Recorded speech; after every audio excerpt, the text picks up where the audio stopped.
Night racing in Las Vegas, Nevada. Las Vegas Motor Speedway, the site of race 20 for the Camping World Truck Series. Welcome to the NASCAR Camping World Truck Series Las Vegas 350 on Speed.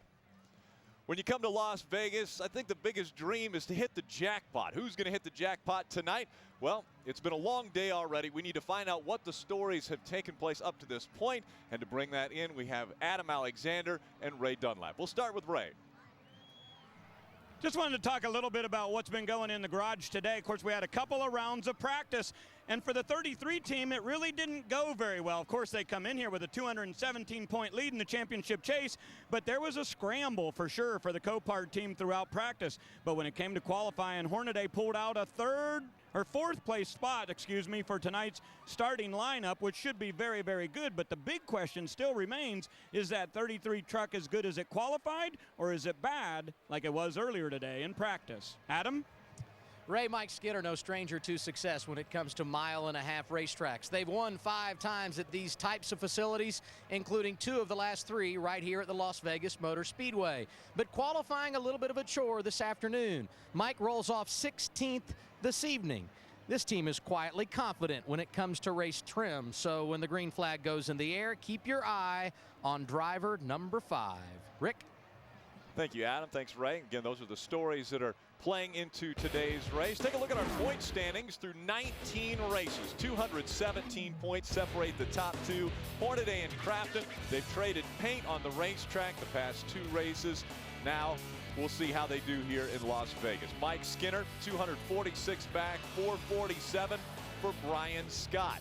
The history at this racetrack, they reconfigured it about 3 years ago. The past 2 years, this race has been won from the pole. So does that mean that Todd Bodine, because he won the pole, is on his way to victory lane? Well, the odds are in his favor. When you're in Las Vegas, everyone wants to play the odds. Will the Lumber Liquidators Toyota Tundra be in victory lane once again? We'll see if Todd can repeat. Again, there are 3 former winners in the field for this race, Todd Bodine being one, Mike Skinner another, and David Starr is the third. David Starr was in victory lane back in 2002. So again, we'll find out if we can have a repeat champion, or will we have a first-time winner in victory lane tonight. Let's go down for the invocation. Race fans, please rise for the presentation of the colors by the Nellis Air Force Base Honor Guard. The invocation will be offered by Las Vegas Motor Speedway chaplain, Mr. Joe Freiberger. Remain standing for the national anthem, to be performed by Mr. Clint Holmes, Ms. Susan Anton, and Mr. Dominic Allen of Vocal Soup, performing this weekend at the Suncoast. Joe? Let us pray. Heavenly Father, we thank you for this day, and we ask that you would bless and protect these drivers, their crews, and the fire and safety personnel. And Lord, we ask a special blessing for all the men and women who serve and protect this great nation of ours. It's in your name that we pray. Amen.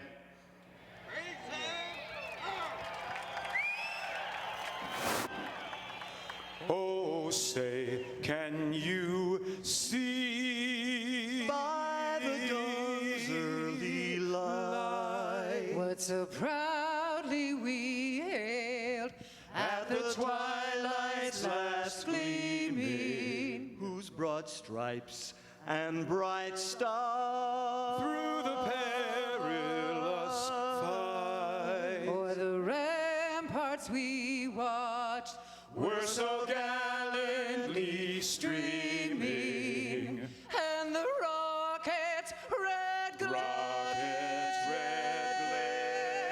the bombs bursting in air,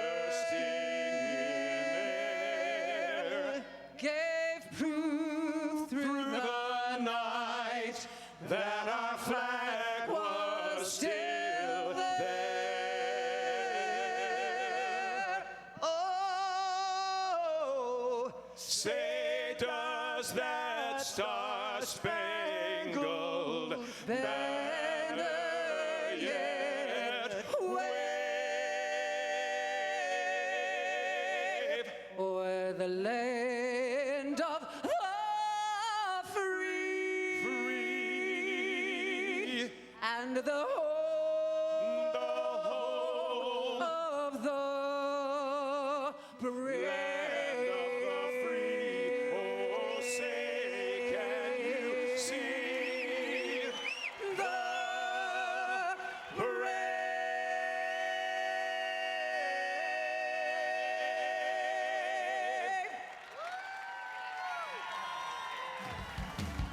When you come to Vegas, you want to take in some of the shows. You have the best seat in the house for the best show in Las Vegas tonight. The NASCAR Camping World Truck Series on Speed is brought to you by Camping World. Visit campingworld.com for all your storm preparation needs. And by Quality Inn Hotels, rates and rooms that put you at ease. Book now at qualityin.com. Drivers are all strapping into their race cars. We've got our pace car driver strapped into that Lamborghini that will lead the field out onto the racetrack. We want to get you reset up. Let's go back trackside to Chris Devoda. Lamborghinis and showgirls, this place is great. Hey, who cares if what happens in Vegas stays in Vegas? I want to know if what happens in New Hampshire heads west with us here to this track. We're talking about the throwdown. We thought it would happen between KHI and ThorSport. Instead, it was between KHI and KHI, talking about driver-owner Kevin Harvick and Ron Hornaday. That is the storyline coming in here. Of course, Kevin not in this race, Ron running for that championship. The big story here in Vegas, the new gear rule. It's actually turned this race into somewhat of a mini Daytona. Not only do drivers not have to lift, they can't, because everyone will be in the throttle all night long. So Rick and Phil, I know this is something you guys will be able to relate to, kind of like when you're on a heater at the blackjack table, they switch dealers and it kind of puts the brakes on your streak. No brakes needed here tonight.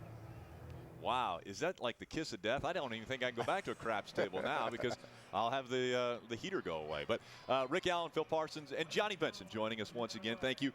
We were happy that Michael Waltrip could fill in that 1 week when you weren't able to be here, so I want to thank him for that. Let's talk a little bit about this race and this very racetrack. I mentioned earlier, about 3 years ago, reconfigured. Yeah, completely different. The only similarity between the racetrack now and the way it was 4 years ago was at the same exit off of I-15. Completely different. The racetrack before used to be very, very flat. Now, 20-degree bank in the corners, extremely fast racetrack. Johnny mentioned it earlier in the setup show. This is like a mini Daytona because these guys are going to try to run around here for a long time wide open. They have to. I mean, with the new gear rule and all that, they're going to run as wide open as they can for as long as they can. But what a great, great facility. They can run the top. They can run the bottom. They got all kind of places to race. So I think it's going to be fun to watch. But there's going to be some drafting. I think that drafting is going to be a bigger key this year than last year. How big is it that Todd Bodine starts up front and he has such success at mile-and-a-half tracks? Well, he really does. But this is a long enough race that this is not necessarily going to be one early on here. It's the guys that make the right adjustments. You can have a couple pit stops so the guys can adjust the trucks. And the thing is, this track is fairly rough for a fairly new surface, too. So a lot of guys were talking about the bumps getting down in turn number one. Well, let's get things underway. Let's fire the engines. We go trackside. Ladies and gentlemen, on behalf of all of us here at Las Vegas Motor Speedway, we want to thank you for coming out to the Las Vegas 350. Please welcome back the Grand Marshal for the Las Vegas 350, the President of Las Vegas Events, Mr. Pat Christensen, for the most famous words in motorsports. Gentlemen, start your engines.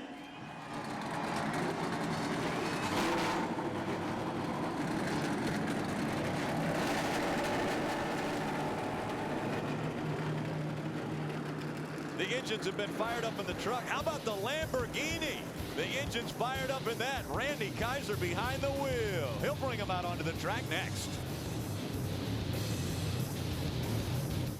We'll drive along with a few drivers on the racetrack in the Toyota onboard. We've got Mike Skinner. He'll start in the 16th position.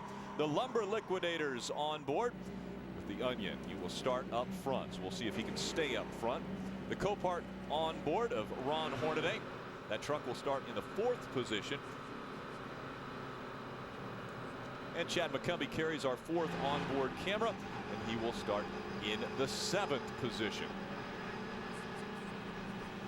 Before the green flag flies, let's head back trackside to get our thoughts before green. And we'll start with, how about Ray Dunlap? I'll go ahead, Rick, because I'd like to talk about some of the great finishes we've seen in this series over the years. You know, 24 different times there's been a race that was won with a last lap pass. Now, it's only happened once here at Las Vegas, and that was Todd Bodine back in 2005. But you've got to realize that tonight, with this new gear rule, many of the drivers are predicting that there could be a last lap pass right here at Vegas tonight. The guy that's able to stay in the throttle and hammer down around this track on the last lap very well may have not led the white flag, but he might lead the checker. Adam? Ray, just moments ago, Johnny Benson mentioned the fact that it was 1 year ago here at Las Vegas that Brian Scott picked up Toyota as a manufacturer. It was also in that race that Jeff Hensley came over as crew chief. Well, I guess we can say happy anniversary, Express Motorsports, and what a year it has been. They picked up that win at Dover a few months ago, 9 top 5 finishes, 16 times in the top 10, and they've been a runner-up 3 different occasions. Brian Scott starting deep in the field tonight. We'll see if he and crew chief Jeff Hensley have got the recipe to get to the front before the night is over. Guys? Thank you so much, guys. Now, before we get to the green flag, obviously, we're talking about the gear rule. Are we going to see drafting and slingshot passes here? You are going to see a lot of that tonight, more than you did last year. It's going to be very important to get that good run coming up off that corner and use it to your advantage. 35 trucks making their way through turns 3 and 4. About to get underway with our 20th race of the 2009 season. 217 points separate Hornaday and Crafton, but nobody's worried about points tonight. They're worried about finding victory lane at Las Vegas Motor Speedway. The caution flag comes back out there. We're going to go to the green flag, but they say that there was some light issues in turn number 1, and so they put the caution flag back out. What a gorgeous skyline here just outside of downtown Las Vegas, Las Vegas Motor Speedway. We're going to cut away quick and come right back for the green flag at the Las Vegas 350.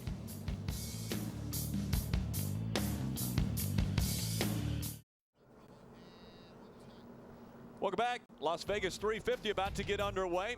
The lights that I was mentioning actually are a bank of lights that are above the grandstand in turn number 1. So it's a little bit darker in turn number 1. They still have the caution lights on, so the field's still following the pace car around the racetrack. And again, that's a Lamborghini that Randy Kaiser is going. And take a look at this. These are the lights that we were talking about. They're just starting to come back on. So we are slowed just a bit before the restart.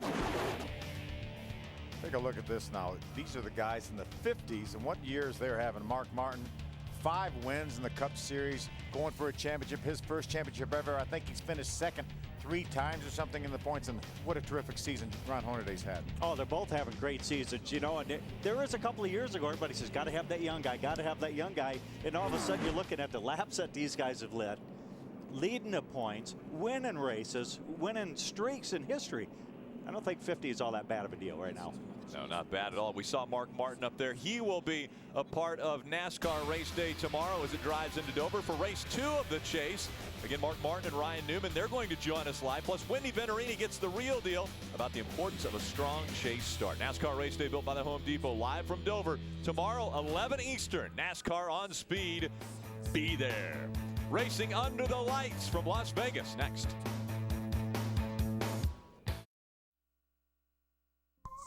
It's Camping World's destination recreation. You know, in the event of a weather emergency, there are really 4 important things that you need to have: water, food, power, and light. And if you come to a Camping World store today, they can get you set up with all of the essentials. Now, the Honda generator section has all different size units that you might need, but this is one of my favorites, the EU3000. It's got inverter power, it's got a handle, and it's really easy to move around, super portable. You know, when I started camping back in the day, we used to have lanterns that were fuel powered. Now, they were hot and they were dangerous, but today, how about this? LED technology, 4 different removable lights here that are rechargeable. You can take them wherever you need to go. Now, here's another item that I think you should consider. This is called the Fold and Go burner from Coleman. You just unsnap the top, you lay it out, and you've got dual burners, 20,000 BTU, put on a propane cylinder, and you're ready to cook for whatever you need. The bottom line here, folks, is you need to have all of these items and have them in one location where everybody in the family knows that's where you need to go in the event of an emergency. I think this is an emergency. Somebody call Camping World and get one of those EU3000 generators because the lights still haven't come on in turn number 1. They brought the field down pit road, and they're actually going to park them there until we can get those lights going again. They're getting the scoreboards up and running, so they've reset that, and we will continue to keep you abreast of what is taking place with the lights as the field has parked on pit road. Race fans, vote for your favorite Copart driver. It is heating up now as the races start to wind down. All you have to do is go to Copart.com. You can either vote for Ron Hornaday Jr. or Todd Bodine. And you have the opportunity to win a variety of prizes, including all expense-paid VIP race experience in Talladega this October. Now, Ron Hornaday is carrying the Copart banner tonight, so that means that his points will be added to his point situation here, and he's already very close. Let's head back trackside to Adam Alexander. And Rick, it's interesting some of the things you hear on the radio under these circumstances. Todd Bodine on the pole, feeling good, and so he was having some fun when the lights went out. In fact, he came on the radio and he said to series director Wayne Otten, Wayne, I don't know if you're listening, but I think we can race like this. Obviously, that message was delivered, and they decided we would put the red flag out and get the lights repaired. But the one funny line from Todd Bodine, he said, this reminds me of Christmas Vacation when the lights went out because someone hit the wrong switch. I don't know about you, Ray, but I hope we hit the right one real soon. Absolutely, Adam, and we saw those lights start to come back up, and now they've gone black again.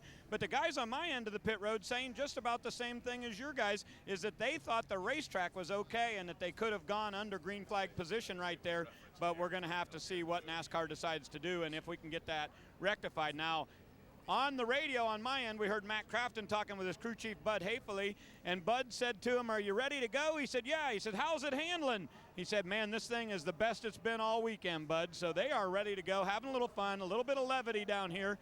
Talked to him about his water and oil temperatures. Matt said, baby, let's just throw the green and get her underway. Right now, the truck's set at the end of pit road, and the lights continue to be black over in turn 1. Yeah, they're trying to warm those up. You know, Adam mentioned the movie Christmas Vacation. I'm going to date myself and go back. I remember Airplane when they pulled the lights and the runway lights went out. Very similar situation here. You see how dark that area is in turn 1. It's really most of the grandstands. I agree with Todd. I think they could race on the racetrack. Now, the exit of pit road looks pretty dark. But as far as the racetrack goes, I think they would be okay. Oh, they would be. You know, it's not horrible. They do have some of the inside lights. You can see at Charlotte, this has happened before during one of the other races I was involved in, the whole 3 and 4. And we just kept going. The flag man's leaning over like, you know, what should we do? We just kept saying keep going. So it's I think it'd be all right, but I'm sure NASCAR wants to check it out.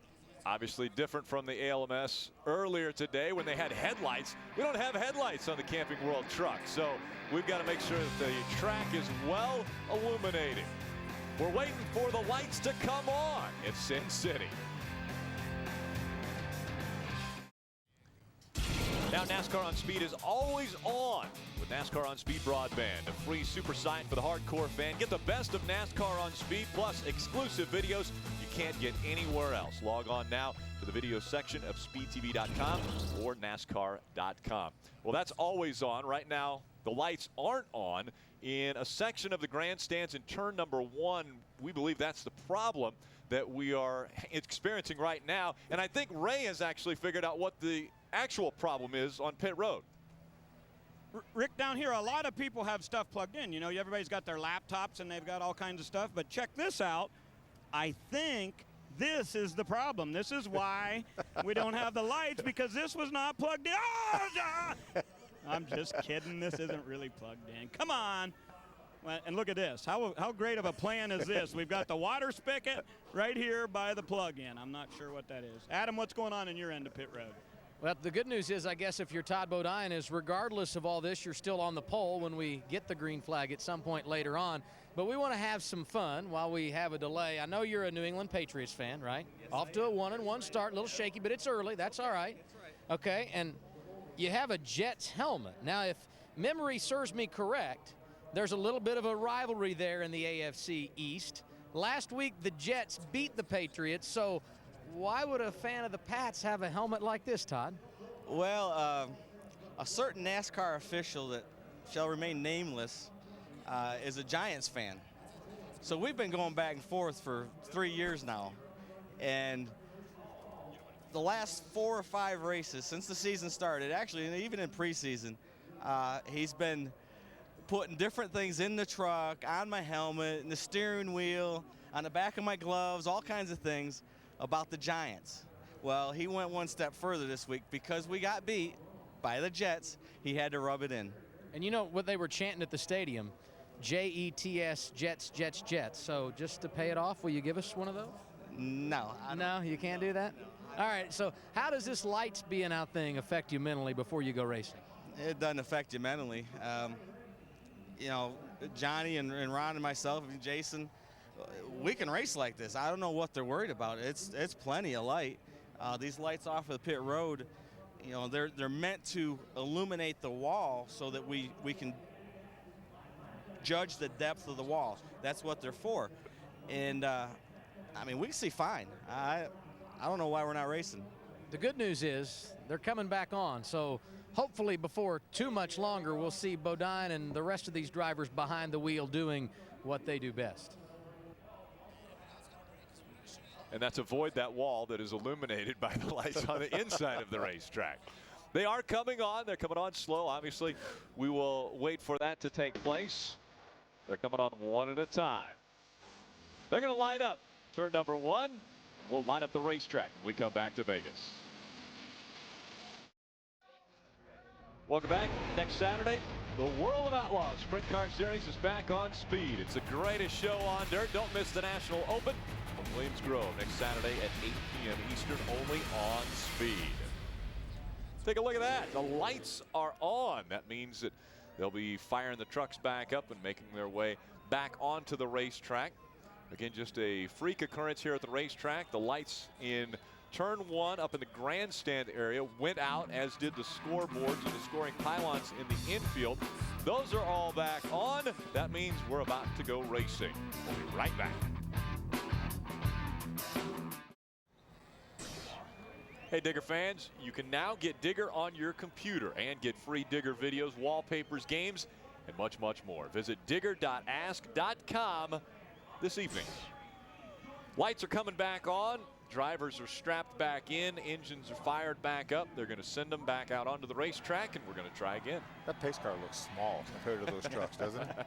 Well, normally Randy Kaiser, our pace car driver, normally drives a truck when we go to different racetracks, but that is the pace car here at Las Vegas Motor Speedway, and he is about to roll back out on the racetrack. Normally Randy's very polite and will wave to us when he's in the pace car, and sometimes drivers will come up and just check on the pace car and they'll bump into the back of them. I'm guessing tonight better not do that. They might not bump into the back of that Lamborghini. Actually, they were warned in the drivers meeting, do not touch the pace car. Supercarlife.com on the bumper of that pace car.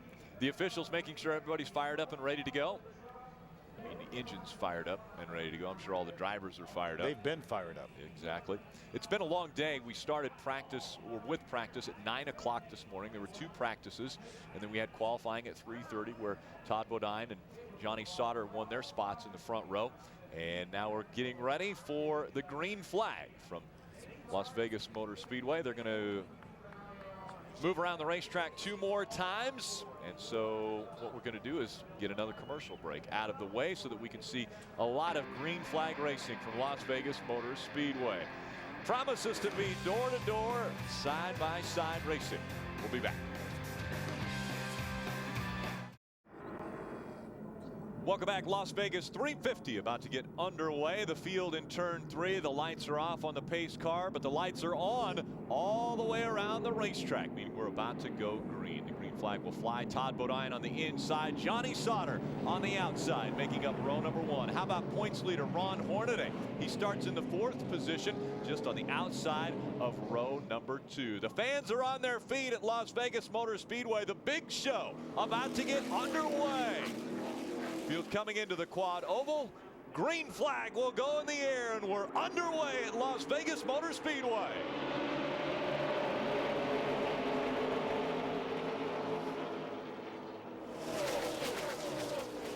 Remember, these guys are going to get down to this corner, run wide open all the way through there. Todd Bodine looks like he has the advantage on the inside. We mentioned it could look a little bit like Daytona. How about the outside line starting to move? And here comes Ron Hornaday to the inside. Remember the guy that struggled so much in practice, going for the lead on lap 1. I think this was a lot like Daytona. You see the draft almost just suck up on the back of the 13 and just push right on by. And Ron Hornaday leads the first lap, and you would have never thought that come from the second row. 5 bonus points already for Ron Hornaday, like he needs any more bonus points. Here comes Johnny Sauter working on the outside. He'll take the lead as they go down Nellis straight away. Yeah, look at Rick Crawford too on the outside, side by side with Todd Bodine. Rick started back in 6th. Todd Bodine slides back up into the 3rd spot. 4th is Rick Crawford. Just behind him, the 4 of Ricky Carmichael. Some side-by-side racing back there. That's Chad McCumbee, the Garmin Chevrolet, the 07. Field lining up. We talked about a gear change in the truck series for this racetrack. We were expecting them to run a little closer together, more aerodynamic, and probably not lifting much at all around this racetrack. I don't think you're going to see any of these front guys lifting. What's hurting them is these guys further back that are running side by side. They lose a little bit of that momentum. No problems. Taylor Balsam sideways on the racetrack as he works his way through 4. Field slows, and it looks like it's going to be a 1-truck incident. Boy, it looked like Ryan Sieg did a nice job. He was right behind Taylor Balsam. Looked like he avoided getting into him. May have flat spotted the tires a little bit. There's a lot of people that were real fortunate on this deal. You see Taylor's going down pit road here. Both right side flat tires. I mean, if the guy's probably not even ready for him unless he's going slow enough. But he ought to just get his tires and move on. So, Adam Alexander. Taylor came on the radio, Rick, said he's not sure what happened, but the good news is he was able to keep it off the wall. Still plenty of time to rally back in this race. He did flat spot the tires. They knew that right away, so they will change all 4. And I would guess they'll probably come back down pit road and top off the fuel tank, and you can probably see as well lots of steam blowing out the overflow. He's a little warm in the early going, Ray.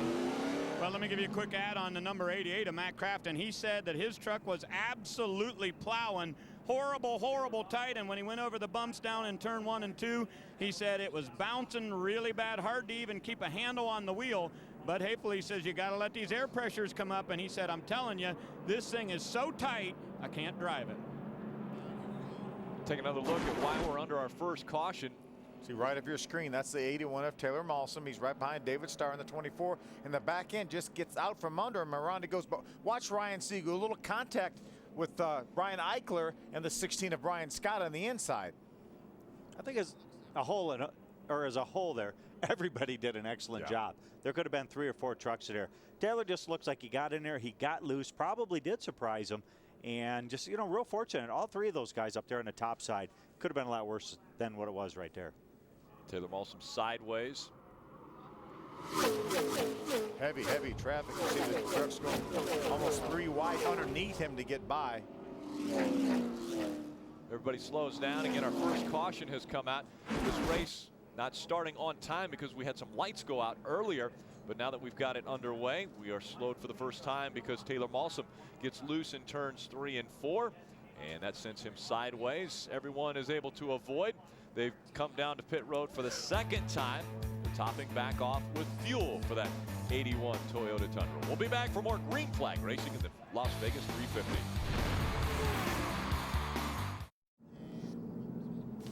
Welcome back to Las Vegas Motor Speedway here in Las Vegas, Nevada. Yellow light still on the racetrack. We're under caution for the first time. Taylor Balsam got sideways through 3 and 4. It wasn't from contact. Just every now and then, especially on these 1.5 mile racetracks, we see the back ends break loose. Even when there's a truck down low, this one was a little bit lower. Let's take another look. See him right behind the 24 of David Starr, just loses the back end. Mike Skinner was behind it, but he was down below him. I think, you know, you mentioned the fact that we see a lot of trucks spin on 1.5 mile racetracks. We see a lot of trucks spin on a lot of different racetracks. Well, sometimes they're helped. This time, no help. Taylor Balsam just gets turned around is another view of it. And one of the other keys, though, is too, they practice all day long in 100+ heat. And these guys know that, you know what, we need to be loose for tonight. The track might have some bite in the track, and obviously they probably went just a little too far on theirs. This is Skinner, again, down on the bottom. Boy, that thing just, you can't even tell. Just goes, and as a driver, I mean, he may have felt a little bit loose, but that thing got out from under him pretty quick, didn't it, John? That come out real fast. At the point that you just watch the left front, he didn't even feel like it was coming. You didn't see any wiggle there. It just all of a sudden slid right around. And we mentioned that they're going to stay, obviously, in the gas quite often as we look at our 2009 Revestis rookie point standings, where Taylor Malsom is trailing Johnny Sauter. But with him staying in the gas, that wasn't a case of him getting back in the gas and breaking the tires free. The back end just got loose. Yeah, because he was probably never out of the gas. Right. He was running wide open. I'm sure he wasn't. And, you know, a couple of trucks were side by side in front of him. You know, just with his inexperience on these style tracks, probably just got a little air loose there, which normally you get tight, but they might be on the free side, and it just kind of compounded that and he spun. We've seen Johnny Sauter impressive in both practices earlier today. He has yet to find victory lane in the Camping World Truck Series. Could tonight be that night for him to find the jackpot in Sin City? About to go back to racing, Johnny Sauter leading Ron Hornaday. Green flag back in the air.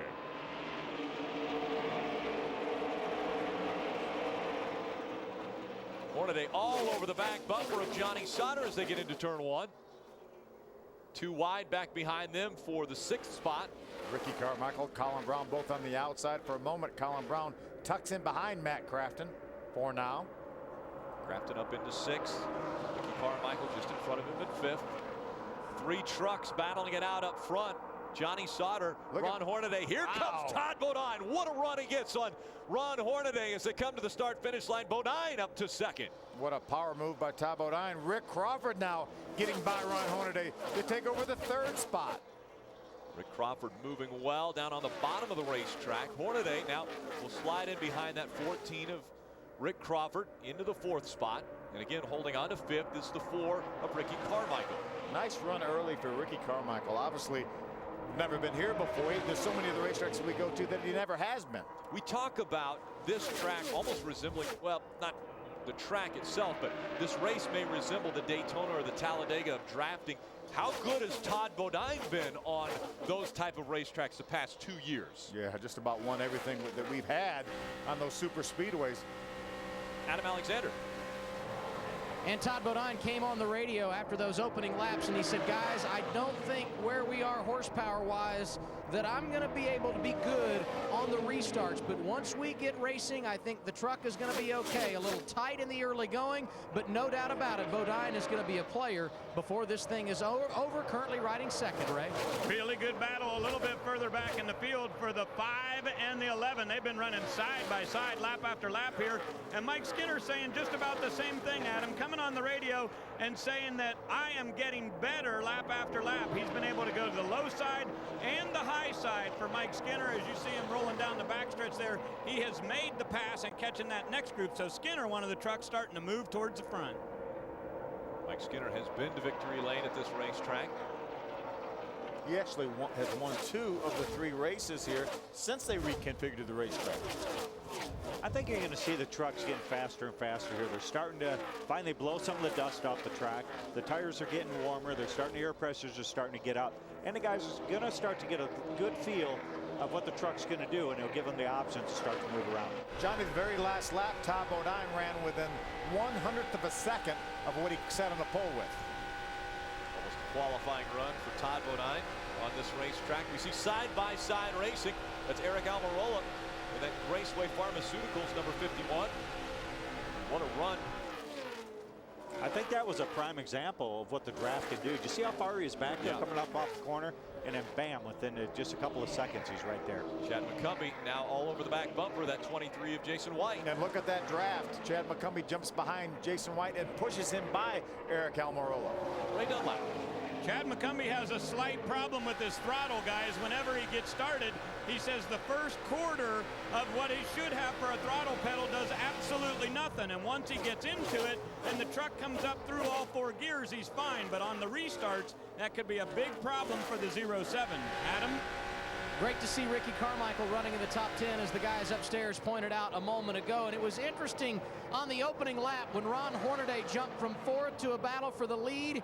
He was singing the praises of his young rookie teammate. Ricky Carmichael has had his fair share of bad luck here in 2009, in particular on restarts. Hornaday came on the radio, said nothing about himself, he said, but check out Carmichael. He likes what he sees out of his teammate early on. very well. Monster Energy drink, number 4 of Ricky Carmichael. There's a big move by Eric Almirola. He looked like he slingshot out of turn number 2 and made a huge gain on the guys in front of him. Yeah, I think Chad McCumbee must have had some sort of a problem because he had to get out of the throttle, got a little sideways or something because his momentum was completely broken. And it looked like Eric Almirola was running 10 miles an hour faster than he was. I think that's where this race is going to be important. How long can you stay wide open? Just that little bit of burp there, and you can see, you can hear it right there. And it just, look how much it just kills the momentum. Right on by Norm Benning in the 57. Got a couple trucks off the racetrack. Chris Fontaine, Shane Sieg, Trevor Boyes. They're off in the garage area. Sounded like Chad McCumbee was out of the throttle a good bit compared to what we were expecting, Johnny. It is, you know, and I think that he's probably not quite as set up as what he needs to. As he keeps lifting, those guys keep getting smaller and smaller out the window. It's probably a good chance that those guys are not lifting at this point in time. When we talk about bumps on a racetrack, yeah, way up the track. So the truck just in front of Chad McCumbee. That was David Starr, and when he hit that bump right over the tunnel, that truck shot straight up the hill. Again, Johnny Sauter out in front of our field. He's got 0.7 of a second lead over Todd Bodine. That has now been increased to 0.8 of a second. You see Bodine in the Lumber Liquidators, number 30, running second. And again, almost 1 second separating the top 2 trucks. Talk about that truck being on fire, the 13 truck. They talked about it. 4 top 5s in a row coming into here. We showed the rookie points earlier. It was a real dogfight, but Johnny Sauter, by virtue of those 4 top 5 finishes in a row, has really put a little distance on the rest of the rookie field. 6th and 7th on your screen. The 4 of Ricky Carmichael just in front of second in the points, the 88 of Matt Crafton. A new paint job on that 88 this evening. Normally we see it in fluorescent yellow. Now with the gold look, Australian gold on the hood. Closing the gap in on that 4 of Ricky Carmichael. Again, that's for the 6th position.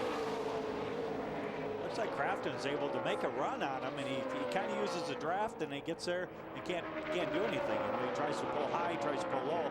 But when you get side by side, when you try to go underneath it, you start to push a lot more air. And when that happens, you really feel the truck slow down.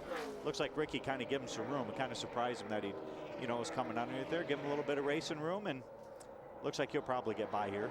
And Matt was able to hook the apron of the racetrack. Basically, you see the left side's below the white line. He's going to hang tough on the outside, though. Stay side by side. Again, that's for 6th. Crafton trying to move up, take 6th away from Ricky Carmichael. And just like Daytona, they're running side by side. They really can't pass. 7th place truck all of a sudden is right there, ready to make a move, and he looks like he's going to get beside Ricky. I tell you, Ricky lost ground in the bumps down there. And just a few minutes ago, we saw the 24 truck. Johnny, you and I talked about the 24 when he went down in turn number 1 in front of the 07 car. We talked about him shooting straight up the racetrack. Let's take a look back at what happened there. We're going to take a look at David Sauter. This is going in turn 1. That's Chad McCumbie's onboard. Watch, he hits the bumps over the tunnel and drives straight up the racetrack. Does a nice job catching that truck up against the wall. Problems in turn number 4 has brought out our 2nd caution. It's the 15 of Brian Eichler. See the akawareness.com on board that truck. AK stands for actinic keratosis. I wanted to make sure you got that out. Which is a potential early Skin warning cancer. sign for skin cancer. Exactly right. Actinic keratosis is the AK, and it says AK or OK. So you want to make sure to get screened for that. And I believe they're going to be doing some screenings coming up at one of the races down the road. Take a look at what happened with the 15. Sideways up top again. Looked like he was just a little bit loose. Terry Cook looked like he did a wonderful job avoiding that 15 truck when he came down off the racetrack. You see just a little bit of minor damage to the back end of that Toyota. Aaron's lucky dog goes to the 73 of Lance Hooper. And so Lance Hooper will get a lap back, and that will put him back on the lead lap, meaning 25 trucks will be on the lead lap. We've got a few more trucks that have gone into the garage. Oliver Eflin and Miller have all made their way off the racetrack. You know, Michael would be awfully happy that we're giving away lucky dogs, or Aaron's is actually giving them away. We're not doing it, but Aaron's is doing it. Feel very generous when we're in Las Vegas. So again, Lance Hooper back on the lead lap from the Aaron's Lucky Dog. Out in front, it's been Johnny Sauter, the dominant truck. He led the second lap. It was Ron Hornaday that led lap number 1, but from that point forward, it's been the 13 Playsand Chevrolet of Johnny Sauter. On to pit road they go. Johnny Sauter leading the way, right? Well, down on my end, I expect Matt Crafton to roll in here, and Bud Hafley is making the call for him that we're going to get fuel only here. He doesn't want to give up the track position to do a classic double dip a little bit too early. The Australian Gold Chevrolet comes to a stop. They're going for fuel in the back of that, and this should be one pit stop only for 88. Adam? And pit strategy a concern for his teammate as well. Do we do fuel only or do we put tires on? They decide to go right side tires, also air pressure to help him. He's a little bit tied off. Sauter is away. Number 1 pit stall for Todd Bodine. They're going 4 tires. They will come back for fuel. It looks like Rick Crawford the quickest off the pit lane. Picks up 3 spots. Matt Crafton just behind him picking up 4 spots. Colin Brown also moving up a couple. Johnny Sauter, you see him dropping back the 3 spots. And Mike Skinner came off of pit road in the 5th position, making up 4 positions on pit road. But again, the rules in the Camping World Truck Series, you cannot change tires and add fuel under the same stop. So we would expect to see the field on pit road once again to do the opposite of what they just did. I think a lot of guys probably only did fuel on that stop, which means they will not be coming in for tires. Now the trucks that I think put tires on, like Todd Bodine, Johnny Sauter, I think we'll probably see them come back, and they will lose a lot of that track position over the guys that only put fuel in. Pit strategy could be paramount tonight. Brandon Knupp in that 47, just in front of the 14 of Rick Crawford. He was one of the trucks that stayed on the racetrack. We're going to find out here real shortly who put 4 tires on, because they're going to have to come down pit road and get that fuel. That's what's going to make the difference, whether the guys up front made the correct choice on that. Here comes Johnny Sauter. Yep. Remember, Johnny put 2 right sides on only. Todd put 4 tires on. He's going to follow down Stacy Compton down pit road. Right down line. Well, let's take a look at the gunbroker.com truck, because Jason White has said to his guys, make it a fast one for me, guys. He's at the bottom of your screen right there. They're making a track bar adjustment on that, throwing some fuel in it. They got tires the first round. Now let's go back to the other end of pit road and Adam. It was a great debate on the radio for Johnny Sauter. 4 tires or fuel only. They split the difference and went right side tires. A chassis adjustment here as they get their fuel at lap 24, their second time around. Todd Bodine also making a slight adjustment as he gets fuel. It has been loose for Bodine, the pole sitter, and he will get out in front of Sauter as they come down the second time in this cycle at lap 24. Yet not all the trucks made their way onto pit road this second time. Stacy Compton won the race off of pit road. Todd Bodine also doing well. Johnny Sauter ran extremely well when he was out in front and clean air. Will that be a big change now that he's back in the pack? Coverage of the NASCAR Camping World Truck Series on Speed is brought to you by Just for Men. Stay in the game with Just for Men hair color. By Camping World's Destination Recreation Sweepstakes. Log on to campingworld.com/racing to enter for weekly giveaways. This week, win one of 5 $500 shopping sprees. And by Royal Purple. Visit royalpurple.com to find a dealer near you. Beautiful skyline in Las Vegas, Nevada. The Copart Challenge continues between Todd Bodine and Ron Hornaday. You can go to Copart.com and vote for who you believe will win the Challenge of Champions between the 30 of Todd Bodine and the 33 of Ron Hornaday. Make sure to vote now. Here's the Lumber Liquidators on board there. Remember, llfloors.com. Great to see Lumber Liquidators back in the series with Jermaine Racing and Todd Bodine, and they're offering a special for anybody that goes onto the website. Get a percentage off. I believe it's 10% off your flooring needs. Very good to see those championship colors back with the Jermaine Racing team. Let's head back trackside, find a little bit more about Timothy Peters. Timothy Peters currently in the top 5. That after he started 24th earlier this evening. Not a good qualifying run, but Chad Kendrick, the crew chief, said, you know what, this takes some pressure off, because so many times calling pit strategy in one of these races stressful. When you start this far back, you just get out of sequence and see how it goes. They pitted for fuel only at lap 5 during that early caution. They came back for fuel only here. That has taken them into the top 5 very early in this race. We'll see how they manage it from here, Ray. And you know, Adam, when we talk about the 217-point lead that Hornaday had coming into this race tonight, it certainly has to do with him having 6 wins and Matt Crafton none so far this season. But where the real glaring numbers are is in bonus points. And Hornaday came in with 115 over Crafton's 35. Obviously, Hornaday has led tonight, and his spotter, Matt Crafton's that is, very aware of that. And he just came on the radio to tell Matt, make sure you give it all you have on this restart. We've got to go up there and get 5 points. We need those bonus points. We'd really like to get 10 tonight by leading the most laps, but you got to get out front early here on Crawford. Crawford and Crafton 1 and 2 to restart this race. We talked a little bit about Timothy Peter and that Strut Masters number 17. We were actually very lucky to go with the Red Horse Racing team to Nellis Air Force Base, which is really adjacent to this racetrack. It's a beautiful facility.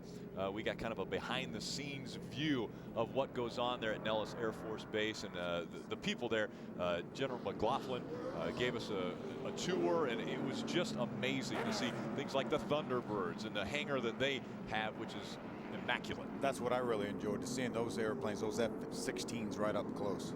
A lot of fun, so we want to thank Red Horse Racing for making that available to us. Lights are out on the pace car.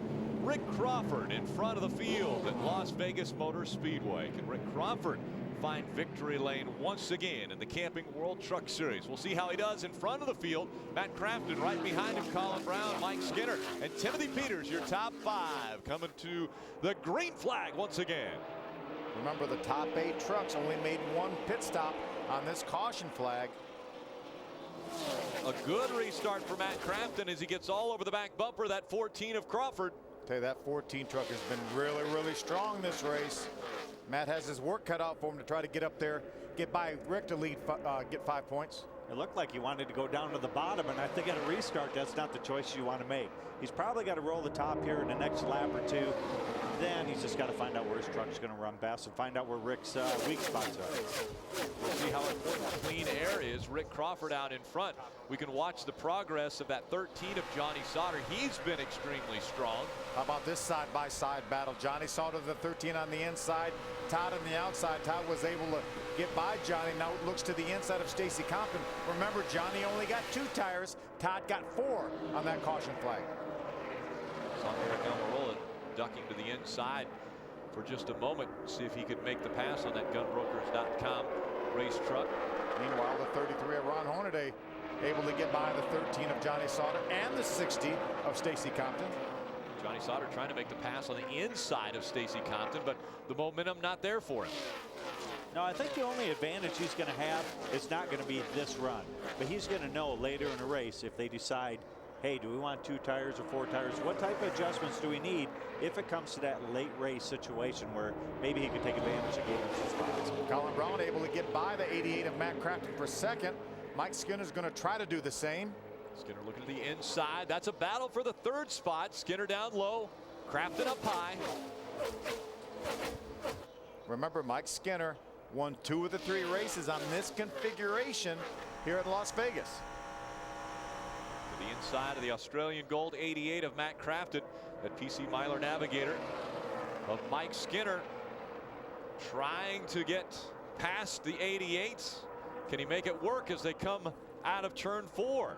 Look at the difference in the front of those trucks. Or look how much higher that 5 truck is up off the ground than the 88, Johnny. Yeah, it is. It's, you know, there's probably 2 different setups going on. You can either run right front combine, left front, conventional. I don't believe either one of those trucks are running conventional, but there's probably Todd Bodine sideways. Todd Bodine catching it, trying to catch it. Unbelievable that Lumber Liquidators 30 straightened back out once again. But a handful for Todd Bodine. He slows and tries to get back up to speed. Obviously, Todd completely lost all his momentum. Now he's getting back up to speed. Now that's his teammate Max Pappas in the Geico Toyota right in front of him. Ricky Carmichael, the Monster Chevrolet on the inside. That's a great recovery. Yeah. You lost all his momentum, and then he sucks right back up behind those 2 trucks. That's a great illustration of the draft, too. Let's take a look back at what caused Todd to get sideways. Ooh, he got loose on the bottom, slid up the racetrack, had to avoid the 16 of Brian Scott, but what a terrific job controlling that truck. That was an awesome job. There he is, just about. Oh, problems on the racetrack once again. This time it's Ricky Carmichael that gets into the wall. Our third caution of the day, and it's Carmichael that makes contact with the outside wall. A lot of damage to the right rear of that truck. We just saw Ricky racing with Todd back there just a few moments ago. See flat right side tires and a little right rear corner damage for Ricky Carmichael. That's pretty good damage for a track like this. You know, you could try to beat that out and try to help yourself. He's just basically going to get a little extra track time tonight, and you see what they can do to help him out. Tough break for Ricky. Adam Alexander. And the tough situation really magnified by the fact that this is one of only 3 starts remaining on his 2009 schedule. Of course, despite the fact that he's running for Rookie of the Year, Ricky is not running every race throughout the campaign. They will put 4 tires on it, try and repair the damage. As aerodynamically sensitive as this racetrack is, it will be tough for Ricky to do much here tonight. And guys, I got to ask you, Phil, Johnny, how tough is it when you're a young driver trying to learn and not being involved in every race and gaining that experience week in and week out?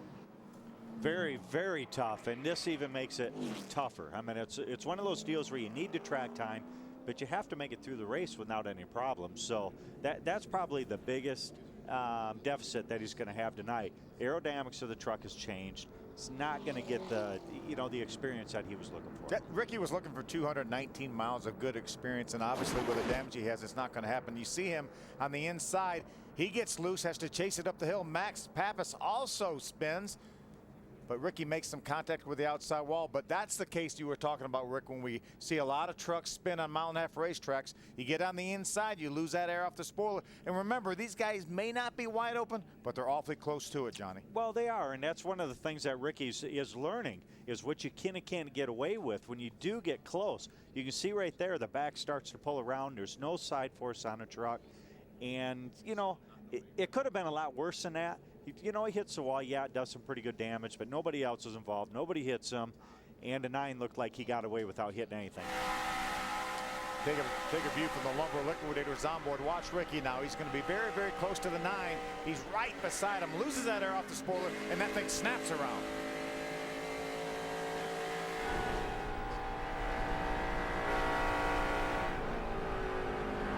Chad McCumbee does a nice job with that Garmin Chevrolet, avoiding Ricky Carmichael. Double A. Bodine just came down pit road. You ask why? Well, I didn't hear on the radio any conversation about any problem. But I think what the situation is, we saw him spin a moment ago. He lost a ton of track position. I think their thought process was simply this: we aren't where we want to be on track, so let's come down and get some fuel. Eventually, this thing is going to have a long green flag run, and that stretches our pit window over some of the guys that are out in front of us. Remember, this race is a little bit longer than our normal 200-mile race, 219 miles to be exact.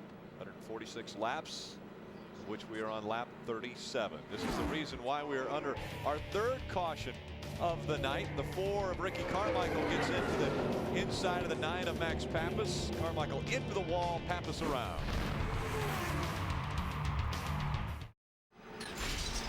This Thursday, Big Block Thursday, is pure adrenaline with 3 big hours of white-hot racing, dangerous chases, and lives on the line. It's one night you can't afford to miss. Big Block Thursday night beginning at 8 Eastern.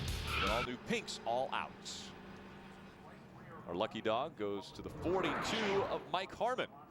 So Mike Harmon grabbing a lap back. We have 23 on the lead lap.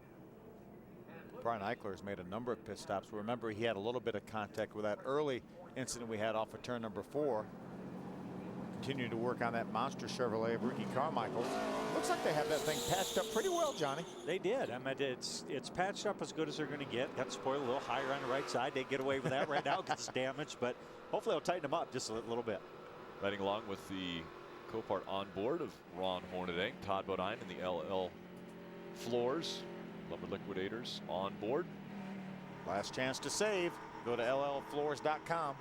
Mike Skinner carrying our Toyota on board. Skinner running in the 4th position. Out front, though, it's the blue oval duo. Rick Crawford, Colin Brown bring the field with a green flag. Look at Hornaday making a move on the outside, up in the dirt and speedy dry and all sorts of stuff.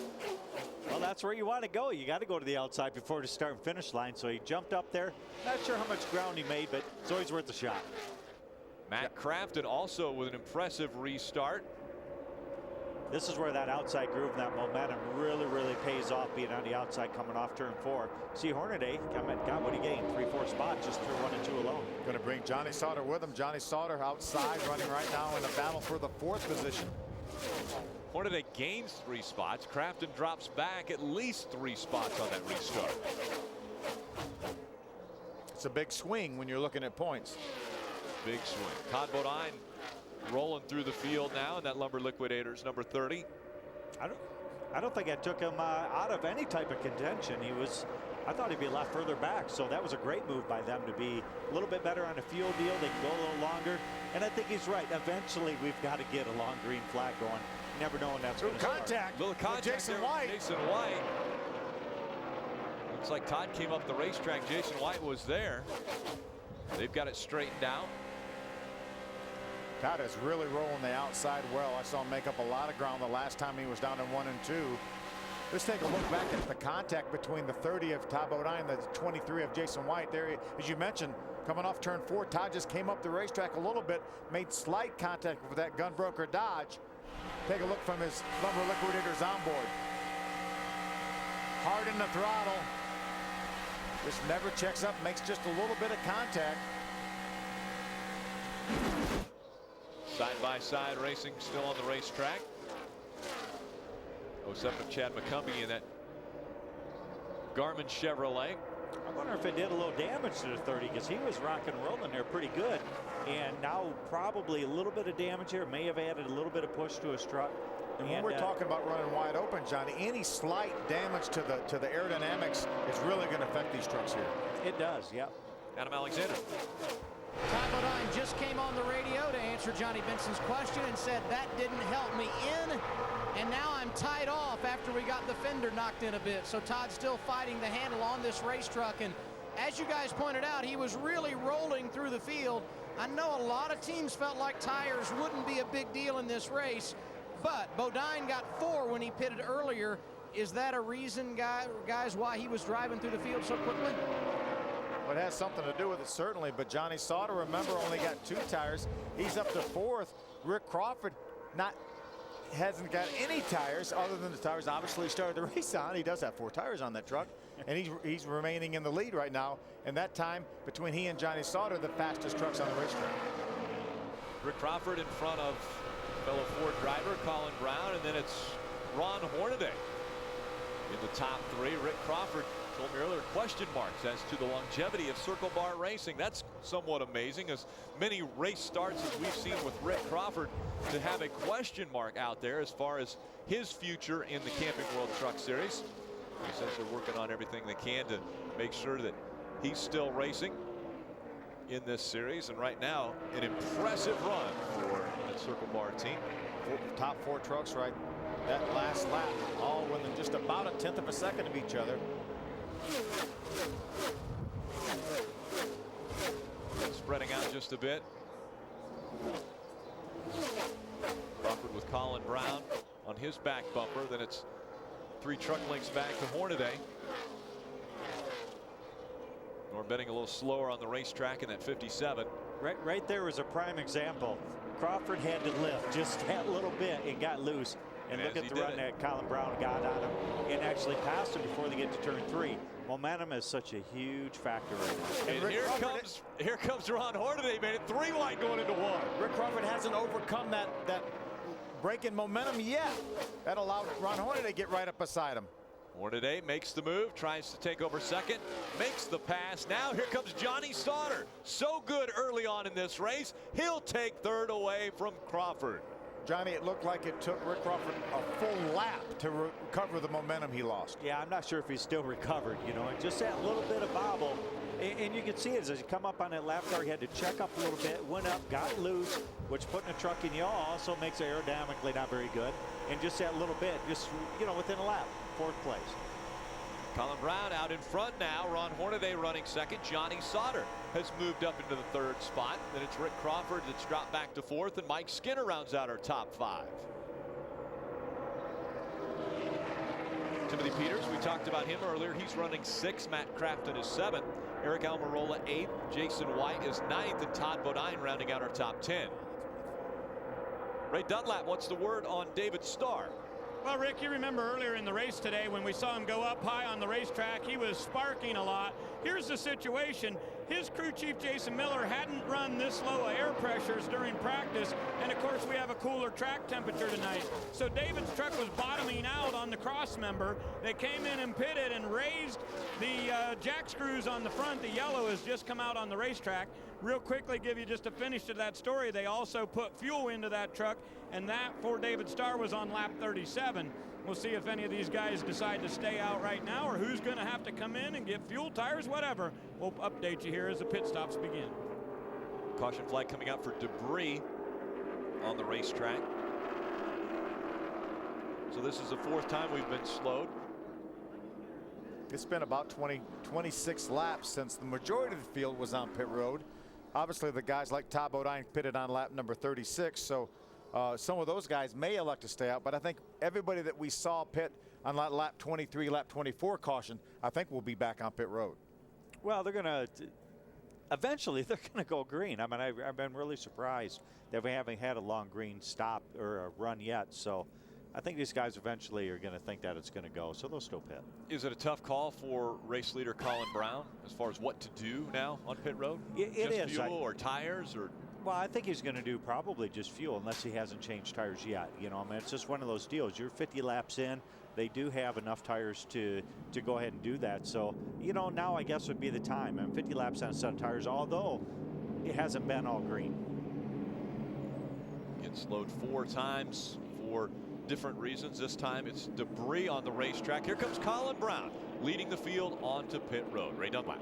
Well, on my end, Rick, I want to give you an update on Matt Crafton. Obviously, that first round of pit stops that happened at lap 23, they did fuel only. So for sure, it's going to be 4 tires here, as Bud Hafley reminds him that pit road is very slippery. You've got an asphalt pit road, but you also have concrete pit stalls. They'll go to work on that truck. And as we look at the triple pits, you see at the bottom, Mike Skinner there. He's in that same boat. He's going to have to go for tires this time. Adam? Middle of your screen, Ron Hornaday, fuel only. 1 can because he took tires when he pitted it back at lap 23. Top of your screen, 4 tires for Colin Brown because he did not get tires on that first cycle of pit stops. Hornaday easily the quickest off of pit road at lap 51, and yes, they can do it on 1 more stop from here. Chad McCumbee made up 10 spots. He comes off of pit road second. Jason White, Todd Bodine also making big gains coming off of pit road. Aaron's lucky dog goes to Wayne Edwards in that 48.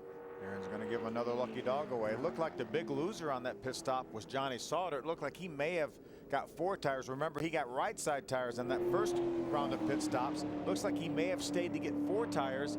And a lot of the guys that either did 2 tires or fuel only obviously beat him out of the pits. Well, I think he was probably going just get the thing back to the balance that they had early on in the race. That was probably his choice to put the 4 on right there.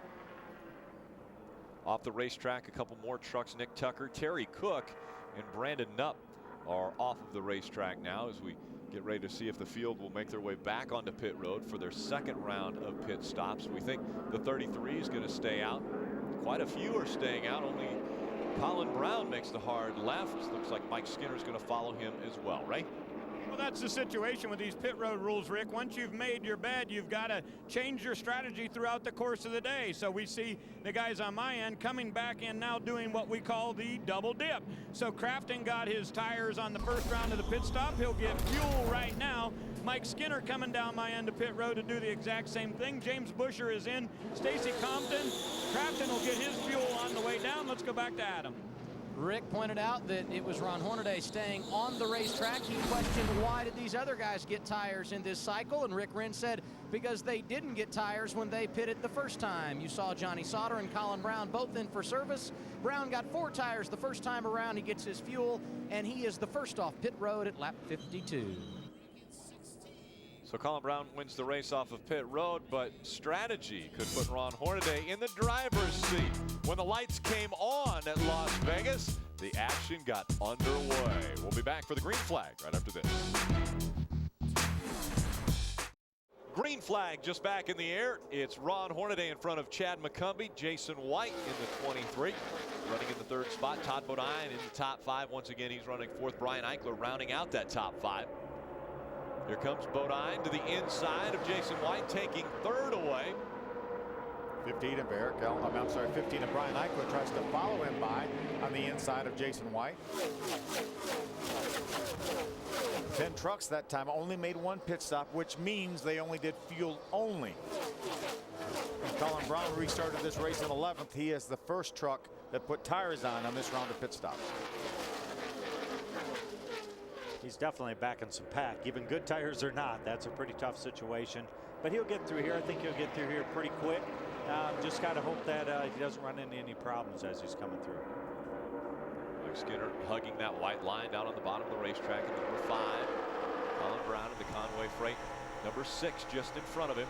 Colin's trying to get by the 11 of TJ Bell. He is going to make some room on the outside to get by TJ. Skinner's going to try to follow along. You heard Skinner even pedal a little bit getting in the corner, but he was on the outside of that other truck, Johnny. Well, I think he just wasn't sure what he had yet. So he was just going to go ahead and ease off just a little bit. Obviously, it did cost him that spot. He didn't get off turn 2 the way he'd like. But I think once he gets a little heat building and everything again, he'll be fine. Johnny Sauter trying to get by the 24 of David Starr. Remember, Johnny put tires on. Good battle for second. Chad McCumbee, Todd Bodine side by side.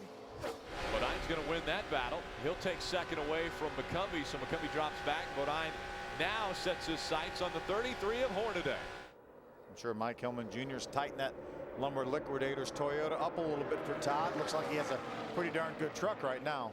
He does. He's one of the few that's actually running the top group through 1 and 2 to get that momentum coming down the back stretch. He did tuck in low in 3 and 4. 3 and 4, it's not as user-friendly up on the top and let you have to be down there. 1 and 2, I think he can pretty much run wherever you want. Todd Bodine, the man on the move now as he tries to get to victory lane for the 2nd time at Las Vegas Motor Speedway. Back in 2005, he was victorious. Now, Ron Hornaday has never won at this racetrack.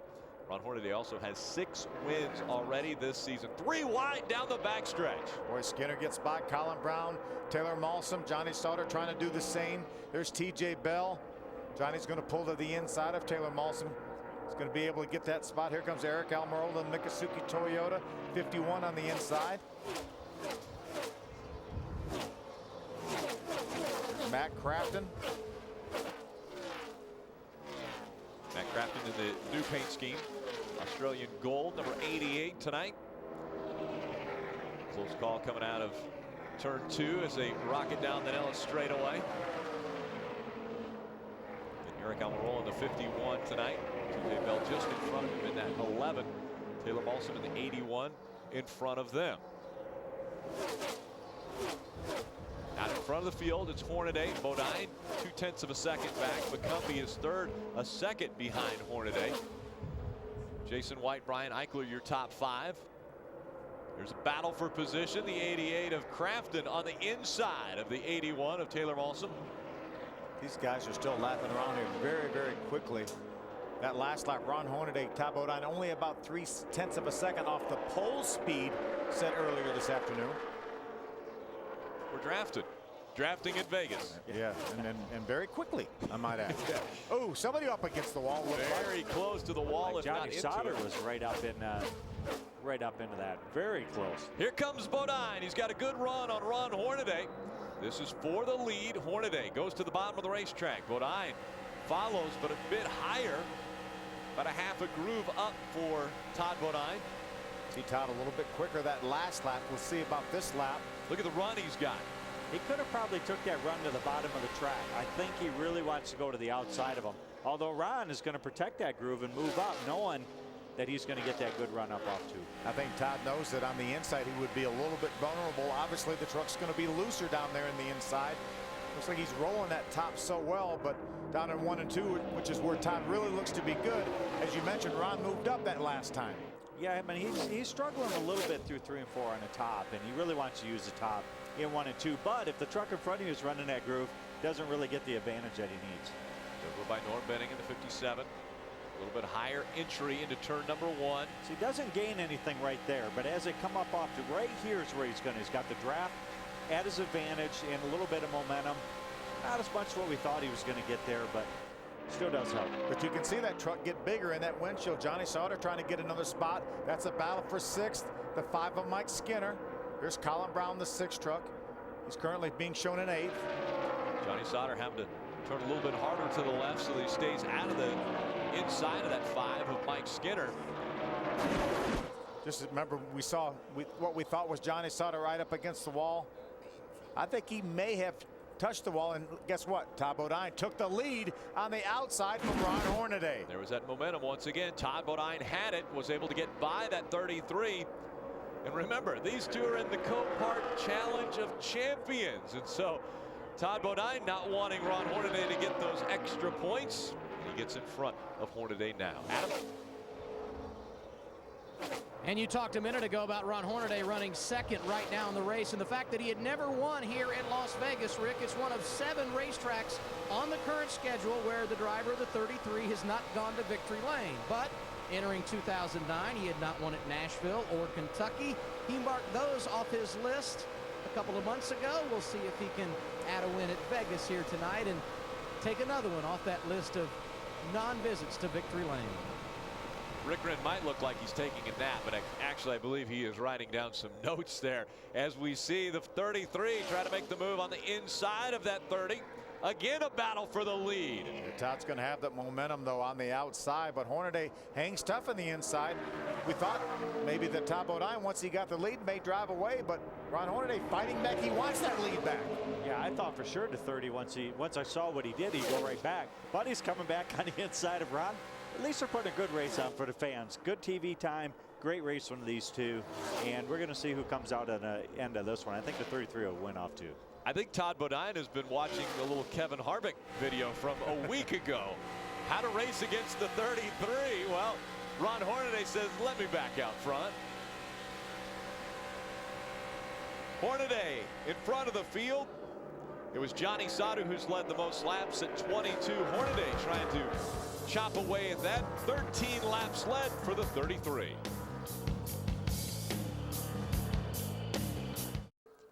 Barrett Jackson returns to speed live from Sin City. Everything from classic muscle to exotic European sports cars will be auctioned.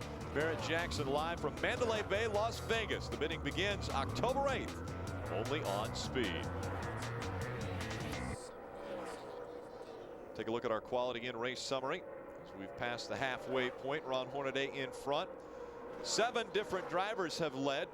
9 lead changes. Our average speed over 110 miles an hour. 4 cautions have slowed us down. 18 laps under caution.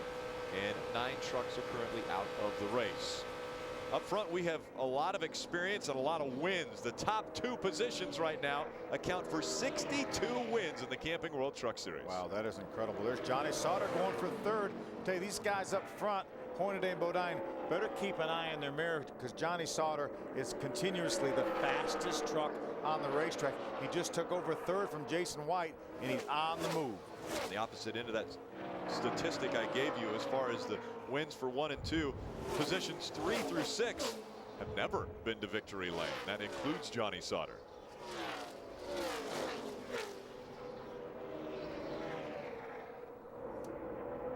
Comes the 5 of Mike Skinner. He's been to victory lane a few times. As a matter of fact, twice here. Brian Eichler in the 15 truck. We'll try to battle that 5 truck of Mike Skinner. I think this might be that long green that everybody was hoping for. It looks like things are calmed down. Everybody's got a pretty good handle on what their trucks are feeling like, and just kind of cruising around there. So hopefully I don't just jinx them and thinking that there's going to be a caution. But did you just use the word calm down, by the way? They calm down just a little bit. Just a little bit. I mean, there hasn't been really any pushing or shoving. It's barely been just an arrow deal. So you're right. Maybe not calm down. This is the longest green flag run we've had. I think we probably restarted around lap number 54 or something like that. We've run 23 laps right now under green. Those to tail action here, Colin Brown and Taylor Balsam, 9th and 10th. Field spreads out just a bit now. Is this where the better handling trucks are able to maybe go a little bit further around this racetrack with their foot all the way down on the accelerator? Well, I think this is the area where they're going to start to shine. If they are lifting a little bit, it's probably not going to be as much as a guy in front of them. So as a better truck goes through that, you know, it's going to happen. As you see Tyler Molson being able to get underneath Colin Brown, that's a prime example. He's not off the gas as much. But there is guys that are off the gas a little bit more than what we originally expected. So just it's just very hard to, you know, recoup being able to just keep the momentum up. Ray Dunlap. Just want to give you a little update on the number 15. He's a little bit tied off, running in 8th position right now. Of course, that's Brian Eichler, and he just celebrated his 24th birthday a week ago, so he's having a good time out here in Las Vegas. But they've got new sponsorship on that truck tonight, and I'm going to try to pronounce this right. Maybe you can help me, Phil. It's actinic keratosis, is that right? That's exactly right. Actinic keratosis, Ray. All right, so that's a potential early warning sign of skin cancer, and the Graceway Pharmaceutical people are coming on board there to try to make awareness for everybody. And as much as we've been in the sun this week, we better watch out. Adam? I wouldn't try to say it again, Ray. Just a couple of spots in front of him, running in the 3rd position, Johnny Sauter. The guys upstairs have talked about how strong he is in the race. He's been great lately, 4 consecutive top 5s, but perhaps most impressive about Sauter, he's got 3 starts here, 2 in Nationwide, 1 in the Sprint Cup Series, but all of those coming before they reconfigured this racetrack prior to the 2006 season. I don't think it's beginner's luck. This team is on a roll, and their impressive run is continuing here tonight.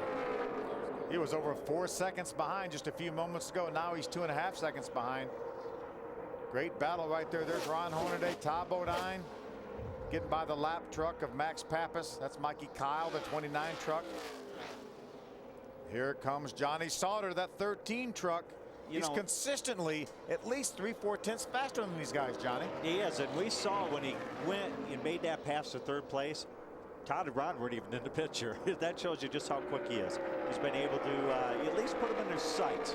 So now he can start to at least do a little bit drafting, maybe try to catch some, but his times are definitely way quicker than the 2 leaders. He's going to be on top of these guys in about 2 more laps. Johnny Sauter reeling him in the fun sand. Number 13 Chevy Silverado. Again, Johnny Sauter led our first, well, almost our first 22 laps. Hornaday was out there for the first lap, and then it was 22 in a row for Johnny Sauter. Now Hornaday has led the most laps at 28 laps. So he would like to get those additional 5 bonus points for leading the most laps at the racetrack. But Johnny Sauter is the man on the move, and he could be going by 2nd and 1st very shortly. Look at that, 1.5 miles faster than Todd Bodine. Almost 2 miles an hour faster than Ron Hornaday that lap. That's close to 3 or 4 tenths of a second. That is a lot. I mean, when you sit there and think, oh, 1 mile an hour, that's not all that much. But when, you know, as drivers and racers, we look at seconds, it's a pretty big move. As Johnny Sauter, he just goes right by Todd like he was not sitting still. Right there is 3 tenths of a second. That's what it looks like. Now, if things calm down and we're running 170 miles an hour around this 1.5 mile track. Well, I didn't say they slowed down. I just said they calmed down. They calmed down. How about Johnny Sauter? He's on the wheel right now, reeling in the 33 of Hornaday. You know, let me give you, for instance, Johnny talks about 3/10 of a second. We had 23 trucks qualify within 5/10 of a second or 1/2 a second. So that's how close it was. It's 2/3 of the field, all within 1/2 a second. Hornaday making his way by Norm Benning. That allows the 13 to even close the gap more on that 33, all over the back bumper. Here comes Johnny Sauter. Look at that run. He gets up off of turn number 2. his truck is just handling really good. He can hold it down on the line. It looks like he can run just a little bit higher, but it's not really killing his momentum. And I think that's pretty much the key of why he's running so good. And remember, both of these trucks have the same engine builder. Pro Motors builds the engines for both these two trucks. So you would think that under the hood, the power is very similar. And bodies, I think the bodies are very similar. I don't know if exactly that's what they do, but the trucks are horsepower-wise pretty similar. And you know, the only thing he's going to fight with right here is just a little bit of the aero stuff. I think Ron's truck was a little bit better than what Todd's is, but I really think that once he messes around here and finds out where he needs to go, he'll eventually end up in the lead here. If not, maybe he's happy right where he's at too. And once he gets here, he obviously gets a little bit of aero tight when he gets behind that truck. He took no time getting by the 30 of Todd Bodine, but now once he got to Ron Hornaday, he hasn't been able to make the progress that he had been making. And he actually slowed down probably 2 to 3/10 of a second once he got right up behind the 33. Big run coming off of turn number 2, but Johnny Sauter has had troubles getting by that 33. We'll see if he can make the pass when we come back to Vegas. Catch all the drama, emotion, and intensity and chase in a radioactive feature. This week in NASCAR, let you hear and see everything you missed from the race. And this time of the year provides frustration, elation, and many anxious moments. See it all on This Week in NASCAR, Monday at 8 p.m. Eastern on Speed. Our new leader, Johnny Sauter, in that Fun Sand Chevy Silverado in front of the 33 of Hornaday. This is how he took the lead away from Hornaday. Johnny went to the high side in 1 and 2, had a run coming off 2. Ron moved up the racetrack a little bit. Johnny said, okay, I've got momentum. I'm just going to drive by you on the inside. Yeah, I think he probably thought that Ron was going to move up a little quicker. Another look. Sauter working the bottom of the racetrack, able to clear the 33. So he has taken over that top spot. Let's do a top 10 drop back of our field in the Camping World Truck Series. We begin with Adam Alexander. Johnny Sauter feeling good out front, but they didn't take much time to celebrate once he got around Ron Hornaday for the top spot. Immediately, Joe Shear, the crew chief, came on the radio, said, keep doing what you're doing. Lap 106 is what we're looking at approximately for a green flag pit stop, and that not too many away. In fact, it's about 12 from right now. Just behind him, Ron Hornaday has been very quiet on the radio. He is satisfied with his race truck. We talked about the fact that he's never won at Las Vegas, but we shouldn't be shocked that he's running in the top 5. In 8 starts at this facility, 5 times he has finished in the top 5. And perhaps some news for Todd Bodine. He wants a caution or he wants a green flag pit stop. The reason why, he complained of a vibration about 10 laps ago. We'll see if anything materializes between now and when he has an opportunity to get on pit road. Ray? You know, earlier in this year, Jason White came out to Las Vegas to go to the World Series of Poker. He placed 360th in that event. I asked him if he's won any money this week. He said, nope, trying to save all my luck for Saturday night. And his luck's holding pretty good as the Grunbroker.com truck continues to roll right there in the top 5 as we move. He and Matt Crafton having a good battle there on the racetrack. Crafton saying he's saving his stuff a little bit for later on. He knows we've got one more pit stop coming to make a little bit of an adjustment. Now for Mike Skinner, he came into this race 29 points behind the 88, so he knows that he needs to get ahead of Crafton to gain some points, but Skinner's truck is getting loose and looser through the run, so they'll make an air pressure adjustment and also a track bar change on this next round of pit stops. Brian Eichler in that number 15 continues to run in 7th. And remember, guys, he had earlier damage in this race tonight. They made nice patch-ups on that, and his crew chief, Doug George, has made some good adjustments to get Eichler back in the top 10. Adam? And much like Eichler, the driver running right behind him, Taylor Malsom, has had plenty of highs and lows in this his rookie campaign in the Camping World Truck Series. 2 weeks ago in St. Louis, he finished in the top 5, the best of his career. Last week, they couldn't find the handle. He struggled at New Hampshire. And early tonight, he spun out the race truck. But one thing he has learned is always to battle back. Malsom has done that very nicely, and here he is back inside the top 10 with less than 50 to go. Ray? And Adam, it was just 2 or 3 laps ago when Taylor went by the 07 of Chad McCumbee. Of course, he has Garmin and the GPS store on for sponsorship tonight. I asked him in the garage earlier today if he knows what he's doing next year. He said, Ray, I don't know what I'm doing tomorrow. So Chad McCumbee having a great night being in the top 10 here at Las Vegas. Let's round out the top 10 with Adam and Timothy Peters. And you have got to admire the consistency of Peters and his crew chief Chad Kendrick since they made the move to Red Horse Racing. Prior to last week at New Hampshire, this team had rattled off 5 consecutive top 10 finishes. Their confidence over the top, but they struggled in qualifying earlier today. 24th is where they started this race. They did a nice job utilizing pit strategy in the early going, and here they are in position to make a play on another top 10 as we close in on the finish at Las Vegas. Rick? Great job, guys. Thank you very much for getting us through the top 10. Out front, Johnny Sauter has a half-second lead over Ron Hornaday. Todd Bodine running in the 3rd spot. Crafton 4th, and Jason White, your top 5. Welcome back to the Las Vegas 350. Las Vegas Motor Speedway. It is Johnny Sauter with almost a 2-second lead over Ron Hornaday. He continues to impress at this 1.5-mile racetrack, looking for his first win in the Camping World Truck Series. Remember, we're getting inside just pit stops anytime now. Last week in Loudon, Johnny Sauter had one of the best, if not the best, race trucks there and ran out of fuel. Fought back to a 5th place finish, but was hoping for a whole lot more. I'm pretty sure they're not going to run out of fuel today. But, you know, you're going to make sure you come in a lap early or something like that. Make sure that doesn't happen again, because that's a big, big blow for sure. Another huge run for the 30 of Todd Bodine, Adam Alexander. It has been a good run for Todd Bodine, and Johnny Sauter enjoying a nice run as well. And just to add on what the fellas just mentioned as far as fuel mileage, the 2 teams have been communicating at Thorsport. I'm talking about the 13 of Johnny Sauter and the 88 of Matt Crafton. Johnny Sauter came on the radio and said, when's the 88 pitting? And they said lap 112. He said, when are we pitting? They said lap 110. No doubt they want insurance with a race truck as good as what Sauter has tonight. And the good news is that's going to get these guys in their window to have enough fuel to get to the end. I'm sure we'll see everybody come down, make green flag pit stops, put fuel in it, and then if the caution comes out, then we may see some strategy. Then we may see some guys come in, put 2 tires on, or 4 tires, or maybe even stay out. I think right now all you're going to do is see fuel. They do not want to put tires on. These tires look like they're running good. The speeds are excellent. I mean, real fast, not falling off that much. So give me just fuel only for sure.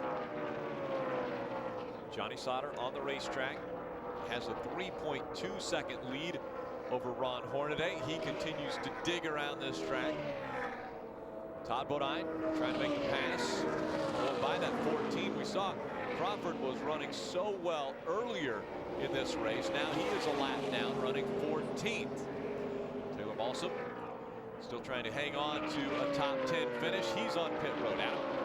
Lap 51, he got fuel only. It will be fuel here as well under green. The stop from Alsam comes at lap 109. They will not have to stop again. They wipe off the grill. They are filling it up with fuel, making sure all the fenders are where they need to be. A pull-off off the windshield for this Rookie of the Year contender, and he will pull away, the first to come down in this green flag cycle. Well, here we are completing 110 laps. Johnny Sauter still on the racetrack. Mikey Kyle, Grease Lightning Chevrolet, owned by Brad Keselowski. On pit road, they're topping it off with fuel, and back out onto the racetrack he will go. It's just a matter of time. When will Johnny Sauter be on pit road? You see the race off with Chad McCumbee to the outside of Mikey Kyle. And we're hearing that NASCAR is going to tag the 07 too fast entering pit road. So he will have to come all the way back down on pit road. Here comes your race leader, Johnny Sauter, onto pit road. And this is exactly what they planned, Rick. Lap 110. They had early talked about 106 after conferring with their teammate, Matt Crafton, and his crew chief, Bud Haefele. They felt like 110 was the number. They have made few adjustments for Johnny Sauter all night long. Joe Shear, the crew chief, said, we're going to put 2 cans in. Make sure you hit your marks. And the crew goes to work. They're going to pull a tear off. They are going to wipe the grill, and now the second can of fuel is going in. T.J. Bell and Colin Brown also coming down pit road. Right side of your screen, Rick Crawford getting fuel as well. These stops at lap 111 now. Colin Brown, we mentioned, came by. He will pull into his pit stall at lap 111. He's been running in the top 10 throughout the night. A solid effort for this bunch who's trying for yet another top 10 finish. They've already find themselves in the top 5 in points. And now point leader Ron Hornaday on pit road. His stop coming at lap 112. Ron Hornaday feels good about the race truck. No adjustments, 2 cans of fuel, and they, like so many others, will pull a tear off the windshield and make sure the grill is clean, Ray. Matt Crafton was in here on lap 112, and they only went 1 can and a quarter. Bud Haefele saying 10 gallons ought to be enough to get us where we need to go. He is headed back to the racetrack, and we see if there's anybody else that hasn't pitted yet in this round. We'll get you updated. Right now, all these guys that have made their pit stops are very, very vulnerable. If the caution flag were to come out, Todd Bodine has not pitted yet. That's Todd's lumber liquidator on board right there. Stays on the racetrack once again.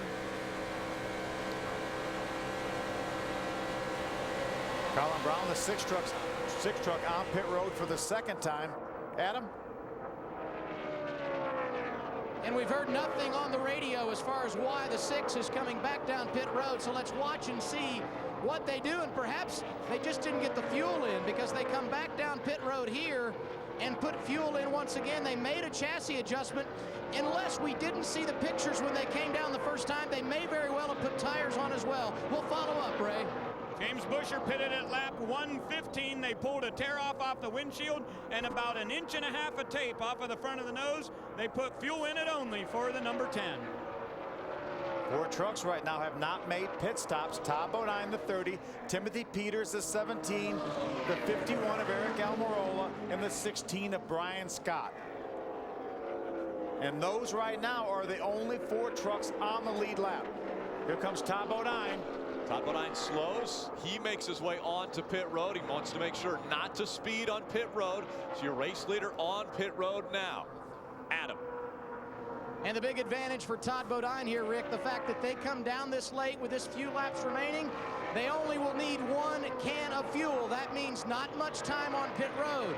Johnny Sauter, who's leading this race, took 2 cans. We'll see how the difference cycles out. Bodine last came down pit road at lap 51. That was fuel only under caution. They wiped the grill. The can of fuel is going in. He will pull away. Right side of your screen, you see Brian Scott also on pit road. Service complete for the 30. And we can confirm the reason Colin Brown came down twice. It was tires the first time under green, fuel the second time around. Timothy Peters still in front of the field. I think a big question mark has to go out for the 33 and what they did on pit road. When he came down pit road, they only put 1 can of fuel in this truck. You know, they were trying to maybe get some track position, get out in front of the 13 truck of Johnny Sauter. It has not worked. The gap is about the same when they came by just now. Watch. They felt like, remember, these cans hold about 12 gallons. The whole fuel cell only holds about 18 gallons. Brady, what's going down there on pit road? 51 of Eric Almirola had the lead there. He came in. Richie Waters said, don't leave till I tell you. They raised the track bar 1.5 rounds, put fuel in that thing, and he went all the way to lap 117. Adam Alexander. And we've talked so many times throughout this night what a nice job this 17 bunch has done of managing strategy, despite the fact that they started back in the 24th position. Well, they stayed out as long as they could, hoping for a caution. It worked out for them a few weeks ago. It hasn't here tonight, so they're going to have to pit under green. They will likely finish in the top 10, but that cycle did not work out as far as getting the caution. So they come down under green, get their service. Timothy Peters pulls away, put Johnny Sauter back on the point. So as everybody cycles through green flag pit stops, Johnny Sauter back out on the racetrack, your race leader, and into the wall is the 16 of Brian Scott. A lot of damage to the right side of that truck, and the caution has come out once again. It is the 5th caution of the night. Now, this is when the strategy is going to come into play. Everybody has enough fuel to get to the end. Are we going to come in, put 4 tires on, Johnny, 2 tires, or maybe stay out? This one's going to be a tough call because there's been a guys that's been on these tires for a long, long time. The speeds are still good on the chart, so I don't know. I mean, it's kind of a tough call. If you're in traffic, the tires are the way to go. If you're up front, man, that clean air is pretty priceless. There's Brian Scott. I don't know if he maybe cut something down. He was up high. That may be because he had a soft tire, Johnny. It is. You know, these guys have been out on these tires for quite a long time, so it's a gamble. Right now, it's a total gamble. We're in Right City for it, though. That's right. This is the big decision time for all these crew chiefs right now, whether to come down pit road, whether to get 2, whether to get 4, or just stay on the racetrack. And that's why they get paid the big bucks. You know, I want to question Rick Wren as far as only 1 tank of fuel or 1 can of fuel. You said 12 gallons. You do the math there. He came in on lap 112.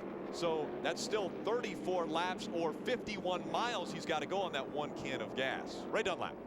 On my end, Mike Skinner says, I'm coming for tires, guys. Do you agree? And Eric Phillips said, absolutely. Should we do 4 or 2? And there was no answer on the radio. So Skinner coming for tires. Bud Hayfley said, Matt Crafton staying out no matter what. His teammate Johnny Sauter will pit and get right side tires only. It will be 4 tires for Ron Hornaday. Here you see Johnny Sauter. You saw Hornaday just a moment ago. Track position is key. That's why Sauter goes right sides only, and he will get off the pit lane in front of Hornaday. Few trucks stayed on the racetrack. The 88 of Matt Crafton, the 23 of Jason White, Timothy Peters in the 17, and Colin Brown in the 6. But remember, Colin Brown is down because he made a extra pit stop under green. So Johnny Sauter with a 2-tire stop. Skinner makes up some ground on pit road. Hornaday, a 4-tire stop. Will that propel him to the front? We'll be back for the final 25 laps. NASCAR Camping World Truck Series on Speed is brought to you by Toyota. For the latest Toyota racing information, visit toyotaracing.com. Toyota, moving forward. By Camping World's Destination Recreation Sweepstakes. Log on to campingworld.com/racing to enter for a chance to win the grand prize Damon Daybreak Motorhome. And by Lumber Liquidators. Hardwood floors for less.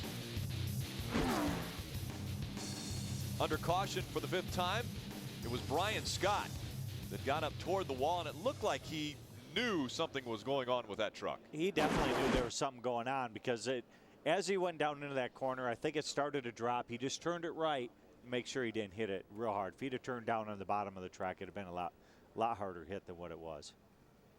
Let's get another view out of the onboard camera right here. You see him, that's Ron Hornaday's co-part on board. As you mentioned, it looked like he was high, Rick, and then he felt like something happened, so he just drove the truck straight instead of making hard contact. When you try to drive the truck to the bottom and then something happens, that thing turns hard right, you make considerable contact. Something breaks, the right front tire blows. Obviously issues. Right now, only 10 trucks on the lead lap. Rick Crawford, 11th, 1 lap down. His teammate, James Busher, 12th, 1 lap down. TJ Bell, Brian Scott, and Ryan Sieg, all 1 lap down. They're in your top 15. Remember the top 3 trucks, Matt Crafton, Jason White, and Timothy Peters. No tires on this round of pit stops here. The field 2x2. When they come back to the start-finish line, it will be 23 laps of racing remaining. Las Vegas Motor Speedway. Pace car takes the hard left. Randy Kaiser back on pit road with that Lamborghini. On the outside, Crafton leading the field back to the green flag. Can he get victory number 2 of his career? We're about to find out. Good, you brought a great tire here. It's pretty hard, pretty durable. Doesn't lose a great deal of speed. See how quickly these guys with tires maybe can get through some of this traffic. That's going to be the biggest key, is to get them all single file to where they can go out and do something. Looks like a couple guys are going to be quicker, but they can't go anywhere right now. 3 wide going into turn 3. Rick Crawford makes the move on the inside. Crawford trying to get a lap back. Again, he's 1 lap down, but fighting for either the Aaron's lucky dog or to get back in front of this field. Johnny Sauter goes to the outside of Timothy Peters. That is a battle for the 3rd spot. Here comes Jason White all over the back bumper of that 88 of Crafton. Johnny Sauter goes to the high side. He takes 3rd away from Timothy Peters. Here comes Sauter once again. Sauter's got a good run. He's got to take advantage of this right now. He needs to get up front. and getting that clean air before Todd in the 33. On 4 tires, possibly could give him a run for his money, so he needs to go get this done pretty quick. What an impressive run by Jason White in that Gunbroker's Dodge. Has been good in the entire time. Practice, had a good qualifying effort, been running up front. Good pit strategy here. Right now running second to Matt Crafton. We've seen him up front mostly, you know, a lot of times during the year where pit strategy may have not have been a bonus for him. I think today it's going to probably work out okay if he can keep the handle on his truck right now. What's the word down there, Ray?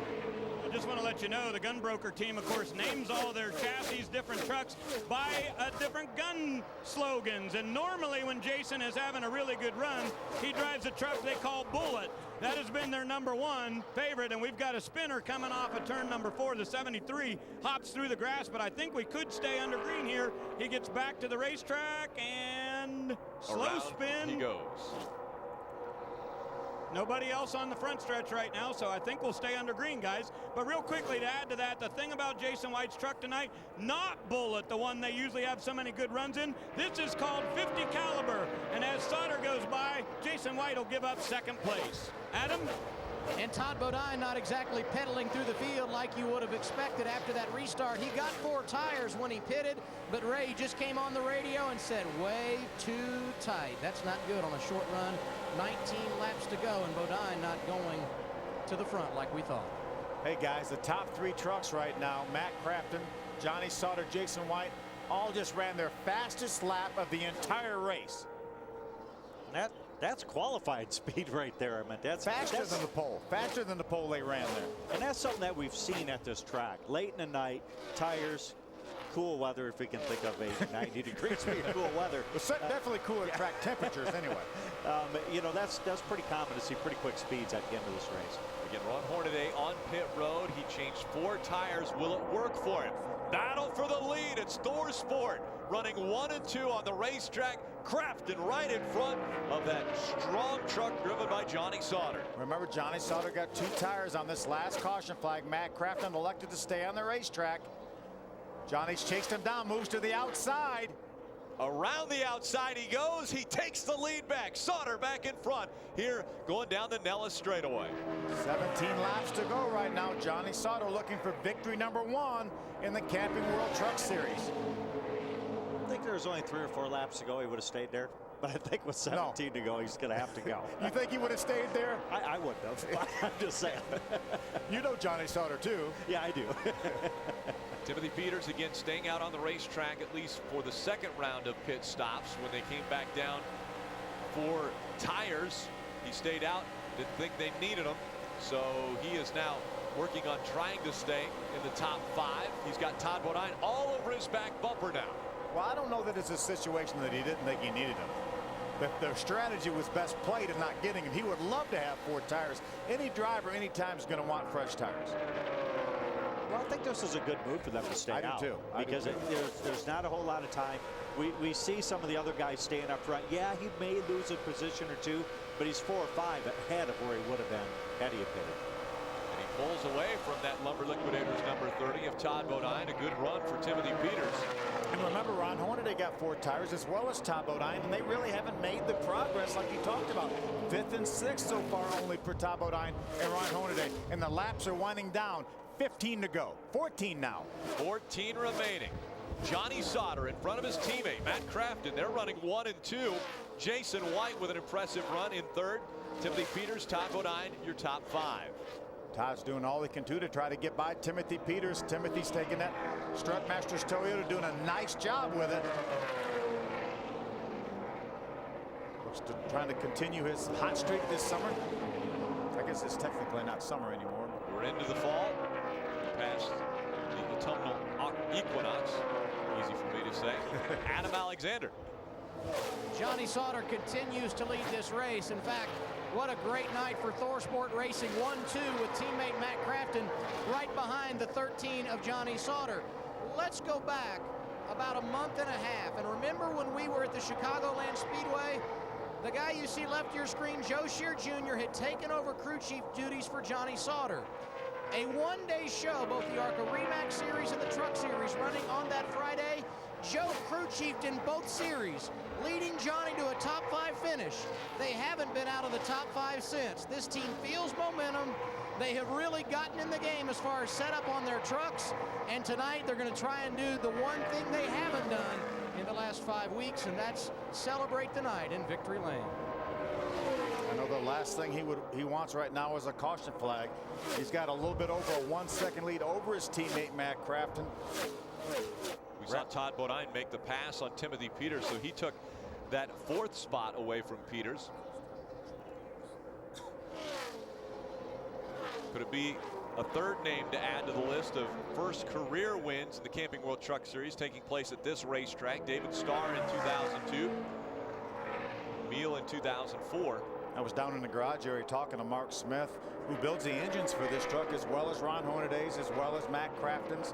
And I said, I'll tell you, Johnny may not win this race, but I think with only 6 races to go, counting this race, that he will get a win before the season ends, and it might just be tonight. I think it's looking good anyways, I mean, he was good in practice, top of the sheet, quickest as far as an overall time. His truck was very, very good, and I'll be sitting in really, really good shape now and kind of just pulling away, running laps faster in the pole. So I think he's all right.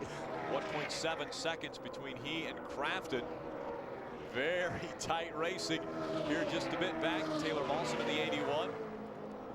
Colin Brown in that 6.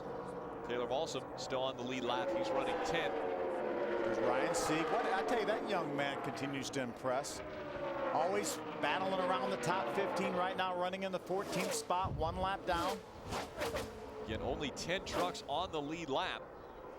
As we're inside of 9 laps to go. We'll be looking at 8 to go when Sauter crosses the start-finish line. The odds makers here in Las Vegas said 12-1 that Johnny Sauter would go to victory lane. Well, I think Johnny Sauter wants to improve those odds, as he has just 8 laps to go before he gets his first win in the Camping World Truck Series. Again, great run by Jason White. He's got Todd Bodine now trying to chase him down, but I think Jason should be able to hold on for a good, strong top 5 finish, if not better than that. 3rd place at Dover, I believe this year was his career best, and he looks to equal that right now.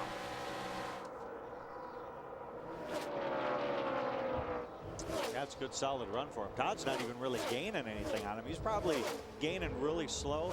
You see Ron Hornaday trying to work on Timothy Peters here, trying to do the best that he can to get by them, get every spot that you can get. Actually 4th at Dover was Jason White's career best, so he's looking to improve on that and try to maybe come away from here with a 3rd place finish. I know they've got one of the execs from Gunbroker here with them tonight, yeah, so an Steve's impressive here. Performance with the boss in the stands tonight for that gunbroker.com team. Jason White coming down on 5 laps to go here for Johnny Sauter. We ride along. We're riding along with Ron Hornaday, Copart.com. Ryan Sieg slowed on the racetrack. Boy, we were talking about him having a little better run. I wonder if that may be a running out of fuel issue. Potentially.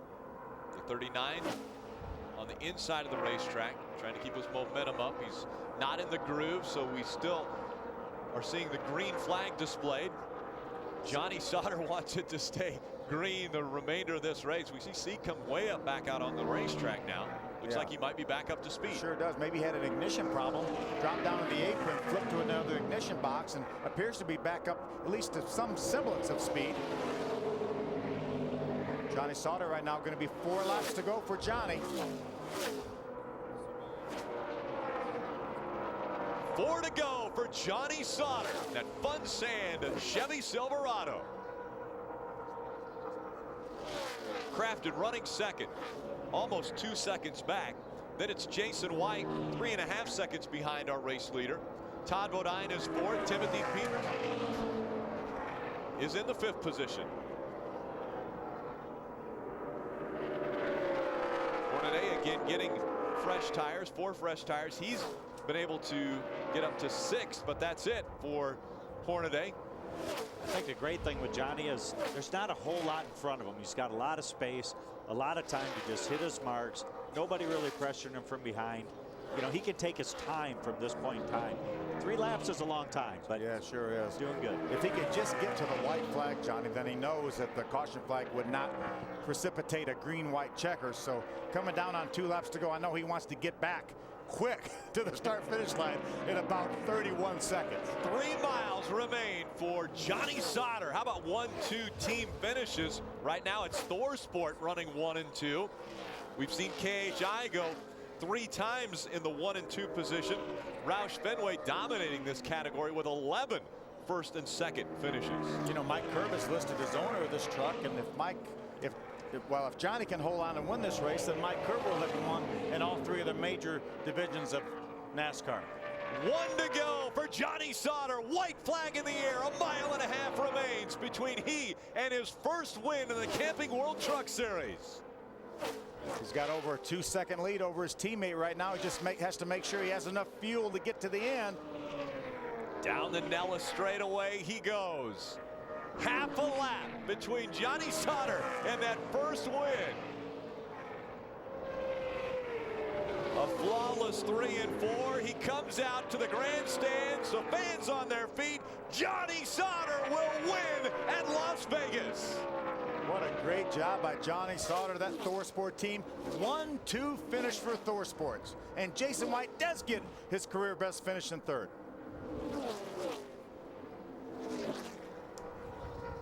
Impressive run for ThorSport.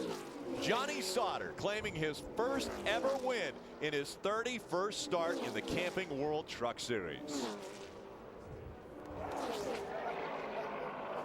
How about that? I'll tell you, this team, from the time Joe Shear Jr. came aboard, has been on fire. Looked awfully good last week, ran out of fuel, took a potential win maybe out from under them, but they got her tonight. Let's hear from that winning crew chief. He's with Adam Alexander. It's going to be a while before we can get the smile off of the face of crew chief Joe Shear Jr. And you can only imagine the emotion in Johnny Sauter's voice when he crossed the start-finish line and celebrated victory. How nice is this for you, taking over mid-season and all the success, Joe? This is awesome to get hooked up back with Johnny, and me and him just gel. I don't know what it is, but it's awesome. And I can't thank Fun Sands and ThorSports and Curb Records and Chevrolet for putting me in this spot, and it's just awesome. Joe Shear Jr. set to go celebrate with his driver. It's been quite a run, and tonight they got the finish they've been waiting for. And an impressive run for ThorSport. ThorSport, that's their 3rd win in the Camping World Truck Series. Terry Cook got them a win, Matt Crafton a year ago, and now Johnny Sauter heads to victory lane. We'll hear from him next.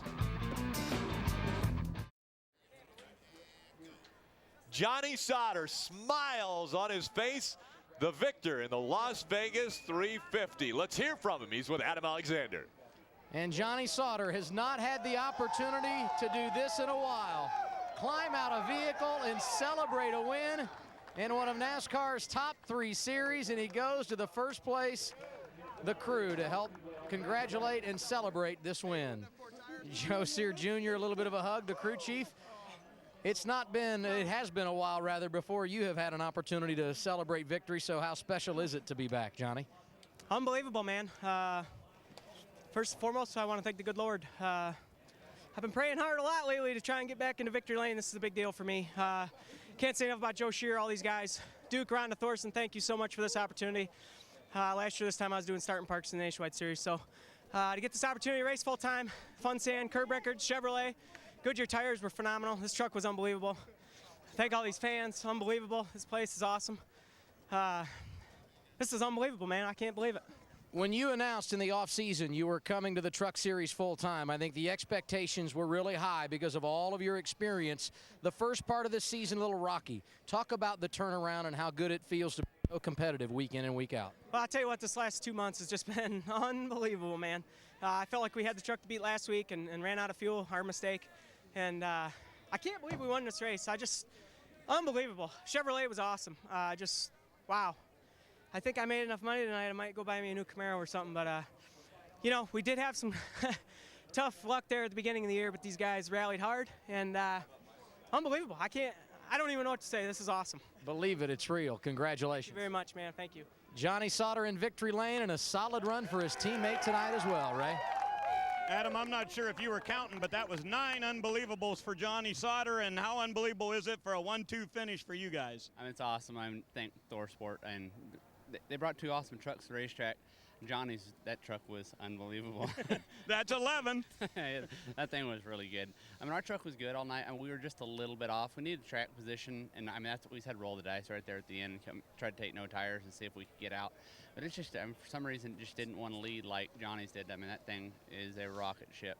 I mean, I congratulate Johnny Sauter and that whole group, but I got to thank Australian Gold and Chevrolet Silverado, and she wasn't too bad. I guess it's decent points tonight, so let's go on to the next one. All right, he finishes 4 spots ahead of Hornaday. The point should be about 197, guys.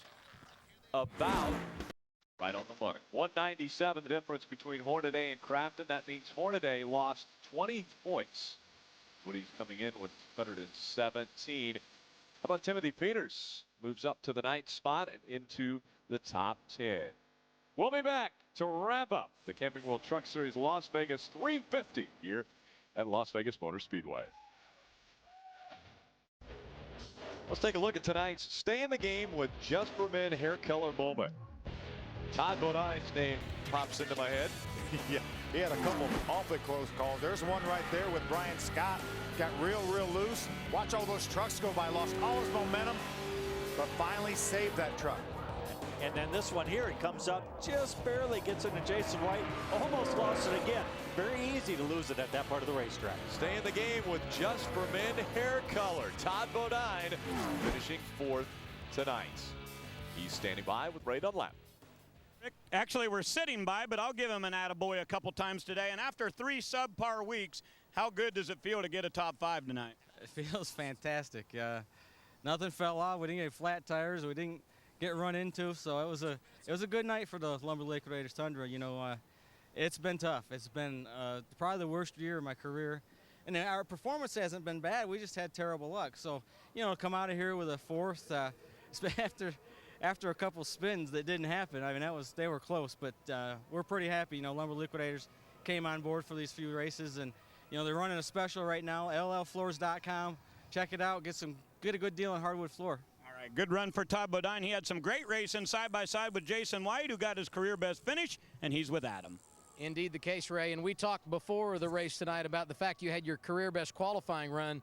No one really cares about that, but this is pretty cool, huh? Man, I tell you what, the Gunbroker team, oh, man, they are just awesome today. I mean, Doug Howell, we were doing so much with so little. I mean, Joey Ayrton's giving us awesome engines. Kevin Harvick, thanks for the truck, man. And it's just an awesome run to run with side-by-side with Bodine there.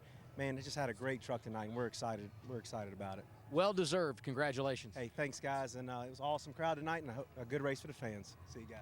Thanks. A great race. And how about Johnny Sauter going to victory lane and moving into the top 5 in the point standings? Now a great battle to stay in the top 5 between he and Todd Bodine. Yeah, that battle may go down to the end of the season here with 5 races to go, but terrific job. That team has been on a roll, and they finally put it together here tonight. How does Johnny Sauter keep the momentum up now when we have about a 3-week break? The races that he's run the last 5-6 races have been all great. I think he'll be fine with keeping that momentum. Having Joe Sear Jr. there, you saw the awesome job that they've done the last couple of weeks. A win this week. I think it'll keep going. Johnny Benson, thank you so much for joining us here in the booth and helping us call the races. Actually, we hope the next time we see you, it's behind the wheel of one of these Camping World trucks. Johnny Sauter, victory lane in Vegas. After all the excitement of the past few weeks, it's time for a vacation. Catch your breath now, because when we come back, it's an all-out 5-week fight to the finish. Don't miss a second of the action, starting with short track racing from Martinsville on October 24th, only on Speed. Be there.